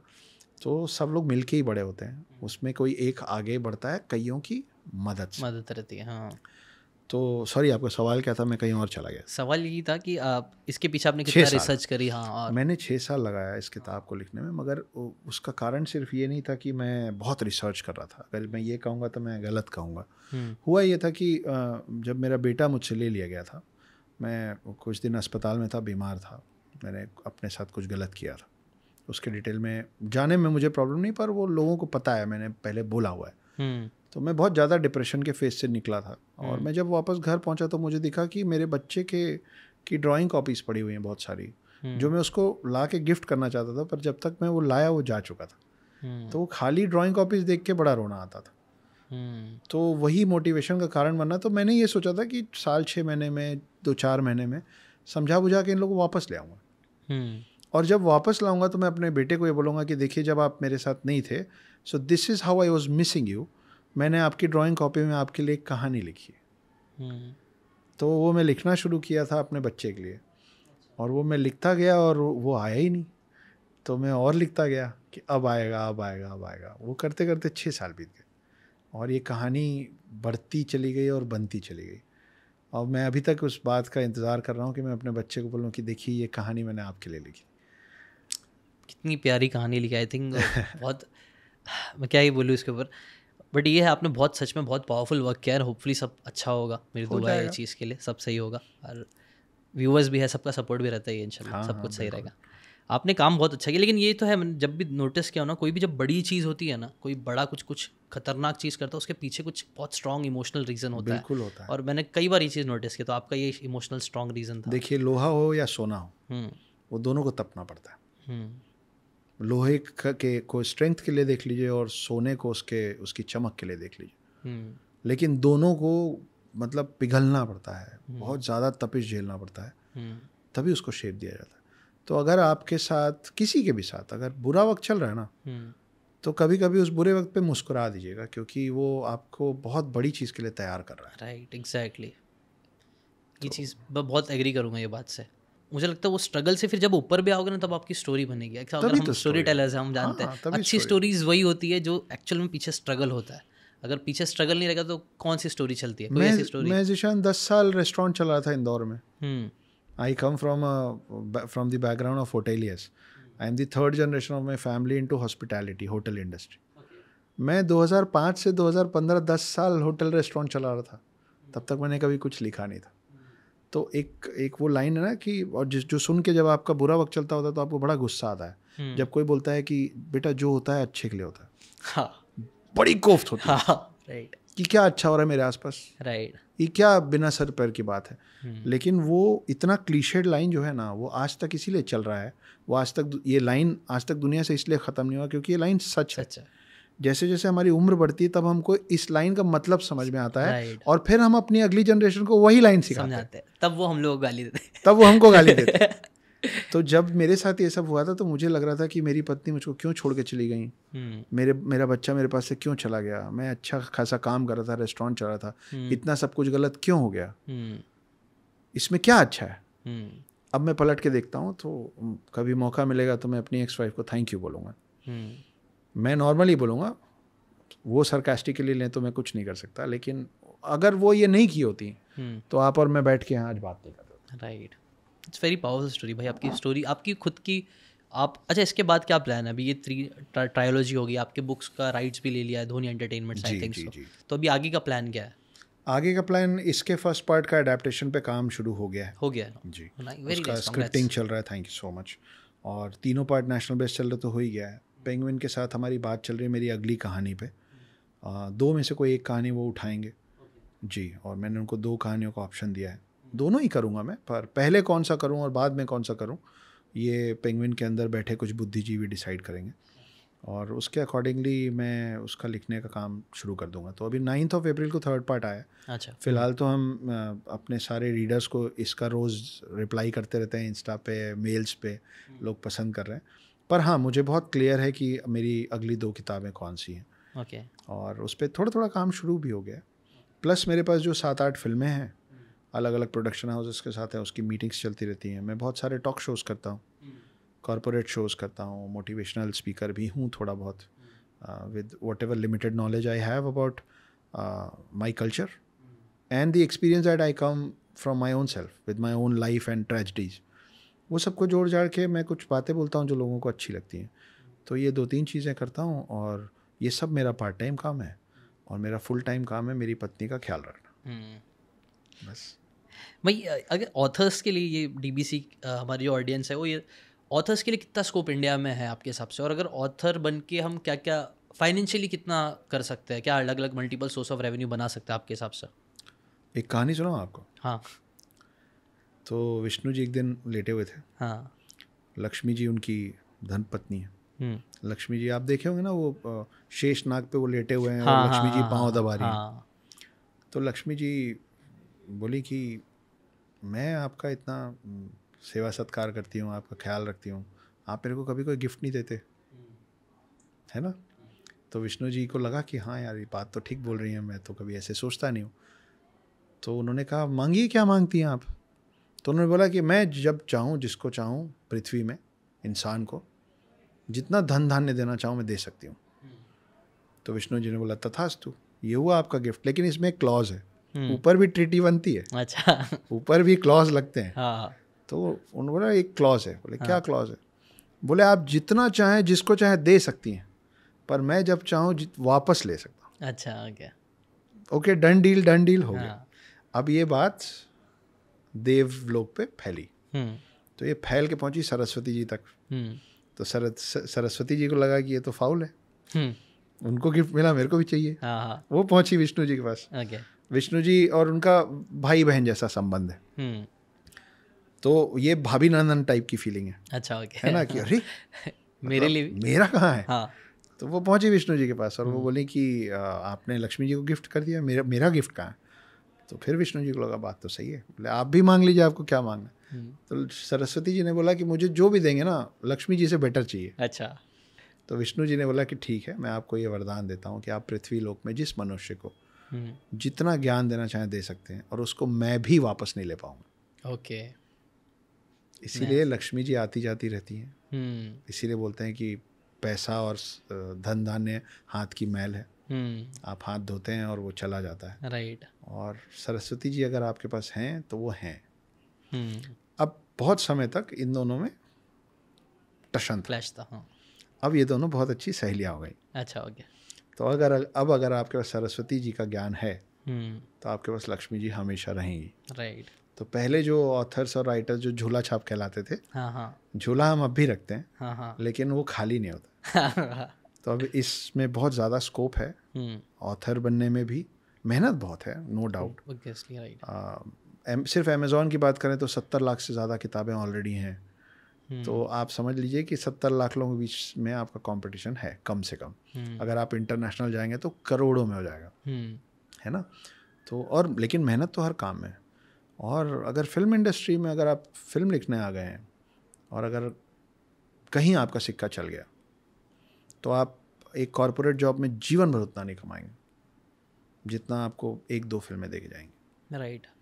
उसमें वो रॉयल्टीज़ ये सब चीज़ें भी होती है, राइट। रॉयल्टी बुक में चलता है, राइट। फिल्मों में अगर आप सही लोगों के बीच में पहुंच गए हैं, आपकी सोचने की क्षमता सही है, आपने एक अच्छी कहानी सच में सोच ली और उसको सुनने समझने वाला आपसे लेने वाला मिल गया, जैसे मुझे धोनी एंटरटेनमेंट मिला, टी सीरीज़ मिला और लोग भी मिले, तो फिर आपके वारे न्यारे हो जाते। मैं हमेशा जितने भी अभी बडिंग ऑथर्स होंगे, कोई सुन रहा होगा अगर, या कोई शायद सुन के लगे कि यार हमको भी इस लाइन में जाना है, तो उनके सब के लिए एक लाइन है कि मैं हमेशा बोलता हूँ कि writing is a skill, thinking is an art. तो हमको गलत बुलाया जाता है, हमको जो उपाधि दे रखी ना राइटर की, आप तो टाइप राइटर के साथ भी राइटर लगा लेते हैं, तो वो सोचने थोड़ी ना लगेगा। आप किसी भी लैंग्वेज को किसी भी और को सिखा सकते हैं, है ना। सेंटेंस फॉर्मेशन कैसे होता है, अल्फ़ाबेट्स क्या होते हैं, ग्रामेटिकल मिस्टेक्स कैसे होता है, ब्यूटीफाई कैसे करना है लैंग्वेज को, ये स्किल होता है। राइट। स्किल, कोई भी स्किल किसी को भी सिखाया जा सकता है। कोई भी art, nobody can teach an art to nobody. वो यहाँ से निकलता है, यहाँ पहुँचता है, यहाँ से हाथ में, मुंह में, जहाँ आ जाए। पेंटर के हाथ में आता है ना, ऑथर के हाथ में आता है, डांसर के पैरों में आ जाता है, गायक के गले में आ जाता है। तो आप गायन का वो 7 सुर सिखा सकते हैं, लेकिन गायकी नहीं सिखा सकते। इसीलिए आपको सोनू निगम, अरिजीत सिंह, हरिहरन, अभिजीत, जिसका भी आप नाम लें, सब इतने डिस्टिंक्ट क्यों हैं, इतने अलग अलग क्यों हैं? सुर तो साथ ही। वो स्किल में अपने आप को डेवलप किए, लेकिन उनका आर्ट उनके साथ था। तो अगर आपको लगता है कि आपका आर्ट है, you have the art of thinking, then you should work on the skill of writing. आप सोच सकते हो। हाँ, अगर आपको लगता है मेरा इमेजिनेशन पावर ही नहीं है, अगर आपको फिक्शन राइटर बनना है ना, तो आपको झूठ बहुत अच्छा बोलना आना चाहिए। अगर आप अपने दोस्तों के साथ अपनी पत्नी को झूठ बोल रहे हैं, लेट से आए आप, कहाँ रह गए थे तुम, और आपने बोला वो एक्चुअली ऐसा हो गया, फिर वैसा हो गया, फिर वैसा हो गया, बताओ मैं क्या करूं। और अगर आपकी पत्नी या मम्मी ये बोल रही है कि अच्छा हाँ क्या बात कर रहे हो, हाँ कोई बात नहीं, कोई बात नहीं, खाना खाया, अगर आपने वो झूठ बेच लिया है वहीं खड़े खड़े इमेजिन करके, तो आप मान जाइए कि आप बहुत अच्छे फिक्शन राइटर तो बन ही सकते। मैं कह सकता हूँ बहुत सारे लोग अभी ऑथर बनने के सपने देखना चालू कर दें। और जिसको फिक्शन ऑथर बनना है वो झूठ बोलने की शैली में और प्रैक्टिस करे। आपका ऐसा कुछ रिचुअल है जो आप रोज़ करते हैं? ऐसा रोज़ एक साइनफेल्ड स्ट्रैटेजी होती है, जो अच्छे कॉमिक थे वो लोग रोज़ लिखते थे, वो अपनी मतलब कॉमिक टाइम ये सब चीज़ अच्छी करने के लिए, तो वैसे आपका भी कुछ रिचुअल जो आप डेली लिखते हो, आप ऐसा कुछ है? मैं Zeeshan, I don't come from any school of training. I don't have any formal training of neither writing a book nor writing a film, है ना। तो वो जो चीज़ें सिखाई जाती हैं ना, जैसे हम स्कूल क्यों जाते हैं कि हमारा लाइफ डिसिप्लिन हो जाए, कि फर्स्ट लेक्चर, फर्स्ट क्लास जो है वो इस सब्जेक्ट का होगा, उसके बाद इस सब्जेक्ट का होगा, आपको इतने बजे उठना है, इतने बजे बस आएगी, इतने बजे पहुंचना है, इतने बजे मिल्क ब्रेक होगा, इतने बजे लंच ब्रेक होगा, इतने बजे फाइनल घंटी बजेगी, इतने बजे वापस बस पकड़ना, राइट, है ना। वो स्कूल, कॉलेज, किसी भी ट्रेनिंग सेंटर में ही हो पाता है। मेरे साथ ऐसा कुछ, क्योंकि मुझे किसी ने सिखाया नहीं है, जो अपनी समझ से सीख पाया हूँ सीखा हूँ।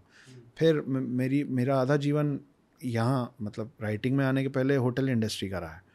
तो होटल इंडस्ट्री के लोगों की रात बहुत देर से होती है, 3 बजे 4 बजे बज जाते हैं हम लोगों को यूजुअली खाना खा के सोते सोते, क्योंकि 12-1 बजे तक तो हम गेस्ट अटेंड करते रहते, है ना।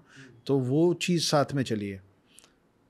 तो कभी देर रात लिखता हूँ, कभी बहुत जल्दी सुबह उठ के लिखता हूँ। वो कुछ फिक्स अब तक तो हो नहीं पाया, लेकिन आप लिखते रहते हो कॉन्स्टेंटली। हाँ, आप लिखते रहते हो जब थॉट आ जाए। और रीड भी करते रहते होंगे आप? रीड करता हूँ, पर मैं रीड थोड़ा कंपैरेटिवली बाकी ऑथर्स के बनिस्बत कम करता हूँ। ओके। उसका कारण ये है कि मैं बहुत जल्दी इन्फ्लुएंस होता हूँ, गिरगिट टाइप का आदमी हूँ। तो अगर आप मुझे अच्छे लग रहे हैं ना तो मैं आपके जैसी वेशभूषा रखने लगूंगा, आपके जैसी दाढ़ी रखने लगूंगा। मेरे साथ भी होता है थोड़ा बहुत। जैसे मैं गाने लिखता हूँ, अगर मैं किसी एक लिरिसिस्ट को बार बार सुनने लग जाता हूँ तो उसकी तरफ वो आने लग जाता तो मेरे में तो मैं अगर बार बार किसी एक ऑथर को पढ़ता हूँ तो मेरी शैली में वो अपने आप आने लग जाता है। राइट होता है। तो जब मैं लिखना शुरू करता हूँ तो मैं पढ़ना बंद कर देता हूँ। तो फिर आपकी खुद की क्रिएटिविटी, ओरिजिनलिटी आती होगी उस चीज़ से। तो मैं बहुत जल्दी इन्फ्लुएंस हो जाता हूँ लोगों से भी, चीज़ों से भी। इसी चक्कर में कई बार बुद्धू भी बन जाता हूँ, पर ठीक है, लाइफ ये तो होता रहता है सबके साथ, सही है। अच्छा, आप पोएट भी हो, आपने शायरी भी, आप कुछ शायरी अगर आपने लिखी है कुछ? जी, काफ़ी सारी लिखी है, पर आज जिस तरीके के माहौल में हम बैठे हैं कि ये इनक्रेडिबल इंडिया है फिर से, यूनिटी इन डाइवर्सिटी, राइट, कि मेरे जो इंटरव्यूअर हैं उनका नाम ज़िशान है, वो एक मुस्लिम बैकग्राउंड, एक मुस्लिम पृष्ठभूमि से आते हैं, और हम बैठ के बात कर रहे हैं हिंदुज़म पे। भाई एक चीज़ मैं बोलना चाहूँगा, मैंने आज ना बहुत सारी चीज़ें सीखा हूँ। मैंने इतनी चीज़ें कभी पहले नहीं सीखा किसी एक इंसान से। हिंदुइज्म के बारे में मुझे काफ़ी सारी चीज़ें मालूम पड़े आपके जैसे। Thank you so much. अरे प्लेजर। तो आपका नाम ज़िशान है, आप एक मुस्लिम बैकग्राउंड और फैमिली से आते हैं, हम यहाँ बैठ के द हिडन हिंदू की बात कर रहे हैं, और कमरे में छुप के नहीं कर रहे हैं, कैमरा में कर रहे हैं। राइट। हमको इस बात का कोई सोचना नहीं पड़ रहा है कि इसको कौन देखेगा और क्या सोचेगा। राइट, है ना। तो ये खूबसूरती है इस देश की भी, पर बीच बीच में ये जो खूबसूरती है ना, जब आप किसी का मेकअप अचानक बिगाड़ देते हैं तो कितना बुरा दिखता है। तो ये बैटमैन वाला जो विलन है, जोकर है ना, तो उसके चेहरे पे रंग बहुत होते हैं लेकिन वो दिखता तो ख़राब ही है ना। तो उस तरीके के लोगों के लिए, और कभी सभी लोग बह जाते हैं अलग अलग इमोशन में। तो आज हम जहाँ बैठे हैं और जिस तरीके की बात चल रही है उस पर मैं आपको कुछ लाइन सुनाता हूँ जो सुनने वालों को अच्छा लगेगा। Unity in diversity. तो यूजुअली क्या होता है ज़िशान, कि मैं कुछ भी लिखता हूँ ना तो मेरी पहली श्रोता मेरी माँ होती है। She is a very well read woman. तो सबसे पहले उनको सुनाता हूँ। तो कुछ समय पहले मैंने कुछ लिखा, उनको सुनाया, उन्होंने सुना और बोला कि ठीक है। तो मैंने बोला भैया कम से कम आपको तो अच्छा लगना चाहिए, आपके बेटे ने लिखा है। सबका बच्चा उसका तो राजा बेटा होता है ना। तो बोले नहीं ठीक है, अच्छा नहीं है। तो मैंने बोला क्यों? तो उन्होंने कहा कि कहीं भी हिंदी के शब्द हैं और कहीं भी उर्दू के अल्फाज हैं, तो ये किसी भी राइटिंग फॉर्मेट की कैटेगरी में फॉल नहीं हो रहा है। कि किसी और को सुनाओगे तो क्या कहोगे? गीत है, गज़ल है, छंद है, कविता है, किसी भी कैटेगरी में फॉल नहीं हो रहा है। तो इसलिए ठीक है, अच्छा नहीं है। अब मैं उनको जवाब देना चाहता था क्योंकि मैं इस बात से संतुष्ट नहीं था। I wasn't agreeing with her thought. मेरा बोलना ये था कि भाई मैं जो बोल रहा हूँ अगर आपको बात समझ में आ रही है तो वो सही है। अगर मैं अपनी बात आप तक किसी भी भाषा में पहुँचा पा रहा हूँ, आपको उसका मर्म मिल रहा है तो करेक्ट है। राइट। तो वो बोलते हैं ना कि गई भैंस पानी में। अगर मैं बोलूँ कि गया पानी भैंस में, तो भी भैंस तो गीली हो गई ना। तो क्या फ़र्क पड़ता है कि गई भैंस पानी में या गया पानी भैंस में? लेकिन ऐसे तो उनको समझा नहीं सकते थे। एक तो मदर, ऊपर से लेडी, तो आप जीत तो सकते नहीं थे। तो मैंने उसके जवाब में जो लिखा वो मैं आपके सुपुर्द कर रहा हूँ। मैं आपके सारे लिसनर्स और आपके लिए, इस देश के लिए, हम लोगों के भाईचारे के लिए कुछ लाइन है कि तो पूरा मसला था हिंदी और उर्दू शब्दों का। तो मैंने उसके इर्द गिर्द कुछ लिखा कि मैं उर्दू में शायर कहूँ खुद को या हिंदी में कवि कहूँ, दोनों काम एक ही करते हैं। अब इसके आगे जो आप सुनने वाले हैं ना, उसमें बहुत सारे ऐसे शब्द आएंगे जिसका मीनिंग सेम होगा हिंदी और उर्दू में। अच्छा, ओके, ठीक है। तो मैं उर्दू में शायर कहूँ खुद को या हिंदी में कवि कहूँ? मैं उर्दू में शायर कहूँ खुद को या हिंदी में कवि कहूँ, क्या सही होगा दुरुस्त कहना या दुरुस्त को सही कहूँ? जैसे लकीरें खींची हैं तुमने ज़मीन में आसमान में, दिलों में जहान में, हर आत्मा हर रूह में, हर आत्मा हर रूह में, हर नयन नक्श हर मुँह में, वैसे ही चलो शब्द भी काट लें, लफ्ज़ भी बांट लें। कि हिंदी का मैं रख लेता हूँ और उर्दू का तुम रख लो। मगर मसला ये है कि इस द का क्या करें जो हिंदी में भी आता है और उर्दू में। कि ये करके द को द से दर्द होगा या द से दुख? ये करके द को द से दर्द होगा या द से दुख? छोड़ो, हटाओ, द को द ही रहने दो, मुझे मेरी बात कहने दो, भावनाओं को बहने दो। अरे वेरी नाइस, वेरी नाइस, बहुत सही था। तो बस हमको ऐसे ही चलना है साथ साथ। बहुत सही था, वेरी नाइस। ये आपने मतलब तभी लिख डाला, टाइम लगा इसको लिखने में? नहीं, मेरी मॉम को लेके मैं कहीं जा रहा था, रास्ते में मैंने उनको सुनाया वो ठीक है बोल के, और ये कहीं भी हिंदी कहीं भी उर्दू बोल के उतर के चली गई, कुछ खरीदने गई थी। जब वो वापस आके गाड़ी में बैठी तो मैं बोला जवाब सुनिए, तब तक रेडी हो गया था। अरे वेरी नाइस, मतलब बहुत फास्ट लिखा आपने। हाँ, मेरा फेवरेट कोटेशन है कि the greatest revenge is massive success. तो जब मेरे को आप अगर हर्ट कर देंगे ना तो मेरा बेस्ट परफॉर्मेंस निकाल लेंगे। ये तो रील पे फेमस होना चाहिए मेरे हिसाब से, बहुत प्यारी थी है, चलना चाहिए। वैसे इंडिया में ये खूबसूरती है, अभी हम लोग भी देखो जो बात करते हैं, मैंने भी कितनी बार ये मैंने अपने दोस्तों से और बात करते हैं, हम लोग कितना मिक्स कर देते, कभी हिंदी बोलते हैं हम, कभी उर्दू बोलते हैं, थोड़ा बहुत इंग्लिश भी रहता है, लेकिन यही है, हम ऐसे ही हम पले बड़े हैं और वही चीज़ हम कनेक्ट भी कर पाते हैं क्योंकि हमने ऐसे ही सीखा है। ऐसे ही सीखा और कम्युनिकेशन का सार तो यही है ना कि हम कम्युनिकेट क्यों करते हैं, ताकि अपनी फीलिंग सामने वाले को बता सके, और वो चीज़ हो रही है तो आई थिंक बस हो गया, कम्युनिकेशन वही तो थी। अगर सब लोग शशि थरूर सर जितनी अच्छी अंग्रेजी सीख जाएं तो फिर शशि थरूर सर जितनी अच्छी अंग्रेजी बोलने का मतलब है। हाँ राइट, क्योंकि आप ज़्यादा लोगों तक पहुंचना चाहते हैं ना। राइट। बस। अच्छा, एक चीज़ मैंने नोटिस किया, अभी हुए मेरे साथ भी हुई है, मुझे भी एंजाइटी हो चुकी है कई बार, डिप्रेशन, आपको भी आपने बोला डिप्रेशन हुआ था। बिल्कुल। तो उससे रिलेटेड कुछ आप क्या क्या कहना है, क्या व्यूवर्स को क्या बताना चाहोगे आप? 4 लाइनें और सुना देता हूँ आपको, खुद की लिखी हुई हैं। कुछ लोग उससे कनेक्ट कर लेंगे। आपने सीपेज देखा होगा, दीवारों पे जो सीपेज होता है उसको हिंदी उर्दू में सीलन कहते हैं, है ना। घर के अंदर की दीवार पे जब वो लाइन बनती है ना जिशान, वो ना उस दीवार का लास्ट स्टेज ऑफ कैंसर होता है। ओके। बहुत समय पहले से उस दीवार की आउटर साइड में पानी टकरा के धीरे धीरे कहीं से क्रैक बना के घुसना चालू करता है। फिर धीरे धीरे वो और अंदर जाता है, फिर वो ईंट के बीच के सीमेंट को खोखला करता है, और अंदर आते आते जब तक वो दीवार के अंदर आपको दिखता है ना, तब तक उस दीवार को जितना डैमेज होना होता हो चुका होता। उसके बाद आप इसके ऊपर कोई भी कलर पेंट करते जाइए, कोई भी डिस्टेम्पर लगाते जाइए, वो उभर के आ जाता है। राइट, है ना, देखा है ना आपने? एग्जैक्टली, हाँ। आप ब्लैक कर दीजिए वो ब्राउन हो जाएगा, पर वो दिखेगा, है ना, रस्टिक ब्राउन हो जाएगा, पर वो दिखेगा, वो जा ही नहीं सकता। तो उस पे चंद लाइनें हैं जो हम अपने इंसानों से भी कनेक्ट कर सकते हैं। लाइनें कुछ ऐसी हैं कि दीवारों पे जब सीलन दिखती है तब मालूम पड़ता है कि कतरा कतरा कर पानी रिस रहा था अंदर ही अंदर धीरे धीरे कहीं। ठीक है, दीवारों पे जब सीलन दिखती है तब मालूम पड़ता है कि कतरा कतरा कर पानी रिस रहा था अंदर ही अंदर धीरे धीरे कहीं। मुझे शक है कि ऐसा सिर्फ दीवारों के साथ होता है। मैंने देखी हैं वो शक्लें जो कतरा कर रह जाती हैं, आँखों से रिश्ती नहीं, अंदर ही अंदर टूटती हैं। दीवारों की तरह ही घुटते घुटते एक रोज़ वो भी ढह जाएंगी। तो डिप्रेशन पे जो मुझे कहना है ना, वो सिर्फ ये कहना है कि थैंकफुली हम लोग दीवार नहीं है। वो ऐड में होता है कि दीवारें भी बोलती हैं, दीवारें नहीं बोलती हैं, है ना। अगर दीवारें बोल पाती ना तो वो आपको पहले बताती कि सुनो सीलन आने वाली, उसके पहले ठीक कर दो। राइट। हम लोग बोल सकते हैं ना। तो डिप्रेशन में जो लोग भी हैं, सबसे अच्छी चीज़ है ना कि अपने आसपास वालों को बोलिए, रोइए, मत शर्माइए रोने से। इंसान हो ना यार, दिल है ना, तो रो मतलब ये तो वो बात हो गई कि नहीं मैं रोऊंगा नहीं, मेरे अंदर दिल थोड़ी ना है भाई।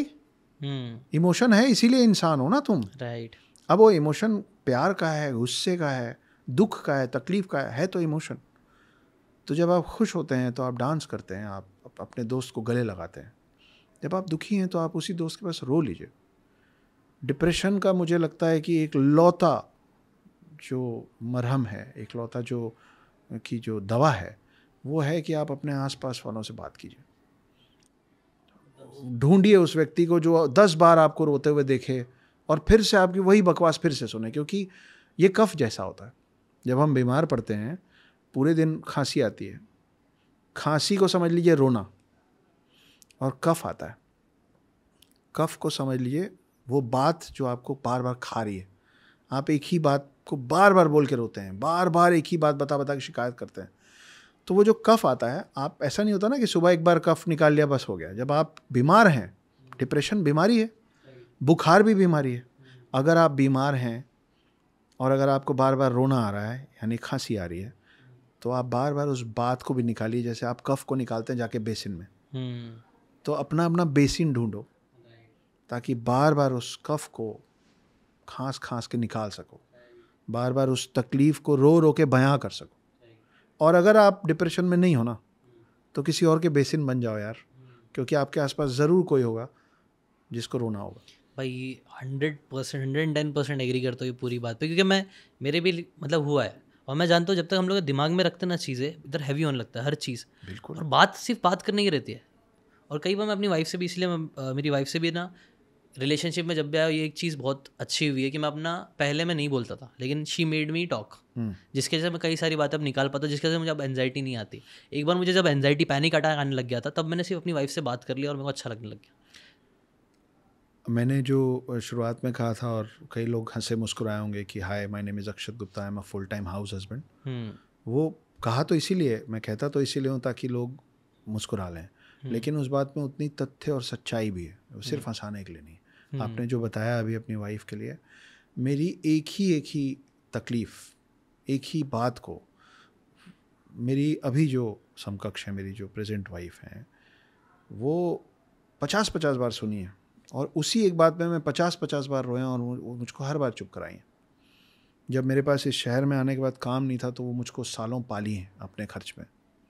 वो ऑफिस जाती थी, वो काम करती थी, और बोलती थी आप पहले ठीक हो जाओ। मैं कभी किसी डॉक्टर के पास नहीं जाना पड़ा, क्योंकि अगर आपको सही साथी मिल गया ना, सही लाइफ पार्टनर मिल गया, तो मैं हमेशा बोलता हूँ कि कहीं पे मैंने लिखा हुआ पढ़ा था कि choose your words very carefully. मैं बोलता हूँ कि choose your words and your life partner very carefully. Right, exactly. कि वो है तो सही है, और अगर वो गलत है तो आप कुछ कर लें, कुछ ना हो पाएगा आपसे। तो मेरी पत्नी ने मुझे संभाला है, मरे आदमी को ज़िंदा किया उसने। और वो सिर्फ ऐसे ही हुआ कि वो बोलती थी कि फिर से बोलो, मैं सुन रही हूँ, और मैं फिर से रोता था।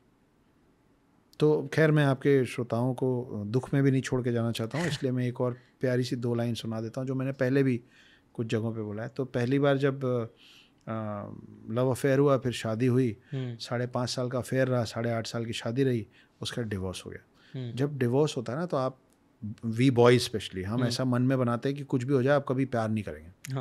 है ना, होता है ना सबके साथ कि कभी ये लायक ही नहीं है ये लेडीज, हम प्यार ही नहीं करेंगे।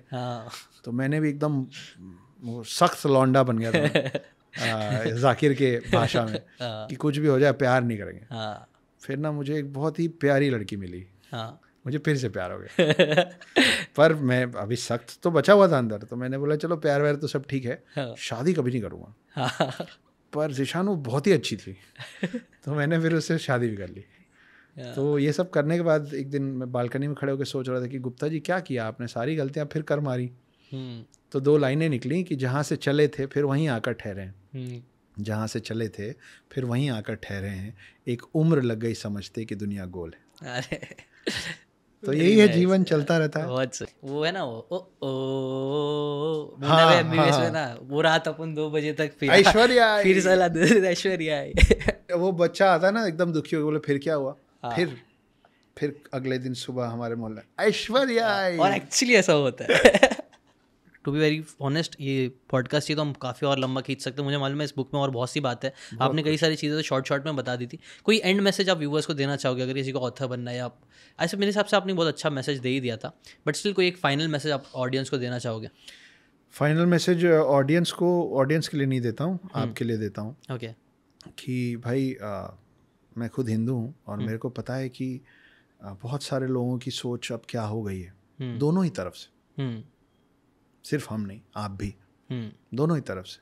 लेकिन उस पूरी चीज़ के बीच में ना ऐसे लोग भी हैं कि ज़िशान ने डिसाइड किया, ज़िशान ने चूज़ किया कि मैं द हिडन हिंदू के ऑथर अक्षत गुप्ता के साथ बैठूंगा और उसको जानूंगा, उसको समझूंगा। ज़िशान के लिए ज़्यादा आसान था ये कहना कि मुझे नहीं मिलना, मुझे नहीं जानना। तो आप जब एक दूसरे को जानेंगे, तभी ये यूनिटी एंड डाइवर्सिटी जो आप बचपन से सीखते हैं और लिखते आए हैं ना अपने एग्ज़ाम्स में, और उस पर आपको पूरा पैरा लिखना पड़ता है कि वाई यूनिटी एंड डाइवर्सिटी, तो वो सिर्फ बोलिए मत, उसको चरितार्थ करने की भी कोशिश कीजिए। Live it, just don't say it. So meet people like Zeeshan, subscribe his channel. भाई इस पर ना मैं एक चीज़ बोलना चाहूँगा, मैंने एक चीज़ सीखा हूँ कि है ना, अगर हम लोग डिफरेंसेस पे लड़ने जाए तो डिफरेंसेस तो बहुत होते हैं, भाई भाई में डिफरेंसेस होगा, लोग वे ऑफ ओपिनियन, हर चीज़ में डिफरेंसेस। अगर हम डिफरेंसेस को पकड़ के बात करना चालू करेंगे तो हम जिंदगी भर लड़ सकते हैं। लेकिन मैं बोलता हूँ इससे अच्छा है कम टू सिमिलैरिटीज़।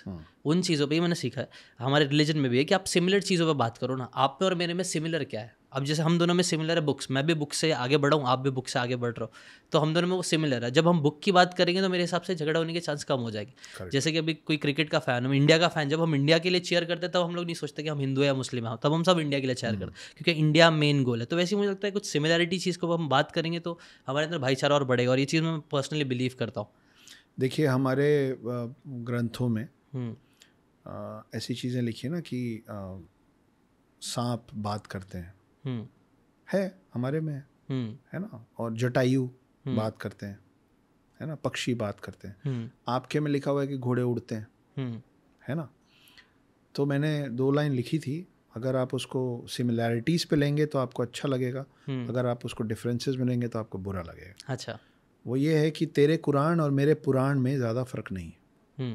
तेरे कुरान और मेरे पुराण में ज़्यादा फ़र्क नहीं है। तुझ में भी तर्क नहीं है, मुझ में भी तर्क नहीं है ना। तो ये अब आपका घोड़ा उड़ता है और मेरा जटायु बोलता है, ये अगर तर्कहीन है तो ये भी तो हमारी सिमिलैरिटी है ना, कि हम दोनों में तर्कहीनता है ना। तो वही जो आपने कहा कि आप किस चीज़ को कैसे देखना चाहते हैं, पर्सपेक्टिव, तो बहुत इंटरेस्टिंग लगा मुझे, बहुत मज़ा आया। To be very honest one of my favourite podcast था, बिकॉज कुछ एक डिफरेंट पर्सपेक्टिव, डिफरेंट चीज़ें सीखने के लिए, समझने के लिए मिली, और आपकी जो डेप्थ ऑफ नॉलेज भी है वो काफ़ी इंस्पायरिंग है। आप काफ़ी, मुझे लग रहा है आपने काफ़ी पढ़ा भी, आप काफ़ी चीज़ समझते हो, तो वो चीज़ काफ़ी इंस्पायरिंग लगी। होपफुली भाई आपकी बुक, भाई की बुक जो है, मैंने टू बी वेरी ऑनेस्ट पढ़ा तो नहीं हूँ बट मैं ज़रूर पढ़ूंगा, और आपकी लिंक भी मैं ज़रूर दे दूँगा। जितनी मुझे पता चली अभी तक कि मुझे काफ़ी इंटरेस्टिंग लगी है, इसलिए तो पढ़ना तो ज़रूर है। लिंक मैं डिस्क्रिप्शन में दे दूँगा, आप जाके ज़रूर चेकआउट करना, काफ़ी इंटरेस्टिंग बुक लग रही है, आप पढ़ो। मैं भी अपने रिव्यू आप लोगों को दूँगा, और प्लस सीकेंड पे भी हम कुछ ना कुछ इसका ज़रूर करने की कोशिश करेंगे। थैंक यू सो मच भाई अपना टाइम देने के लिए, thank you so much. Pleasure.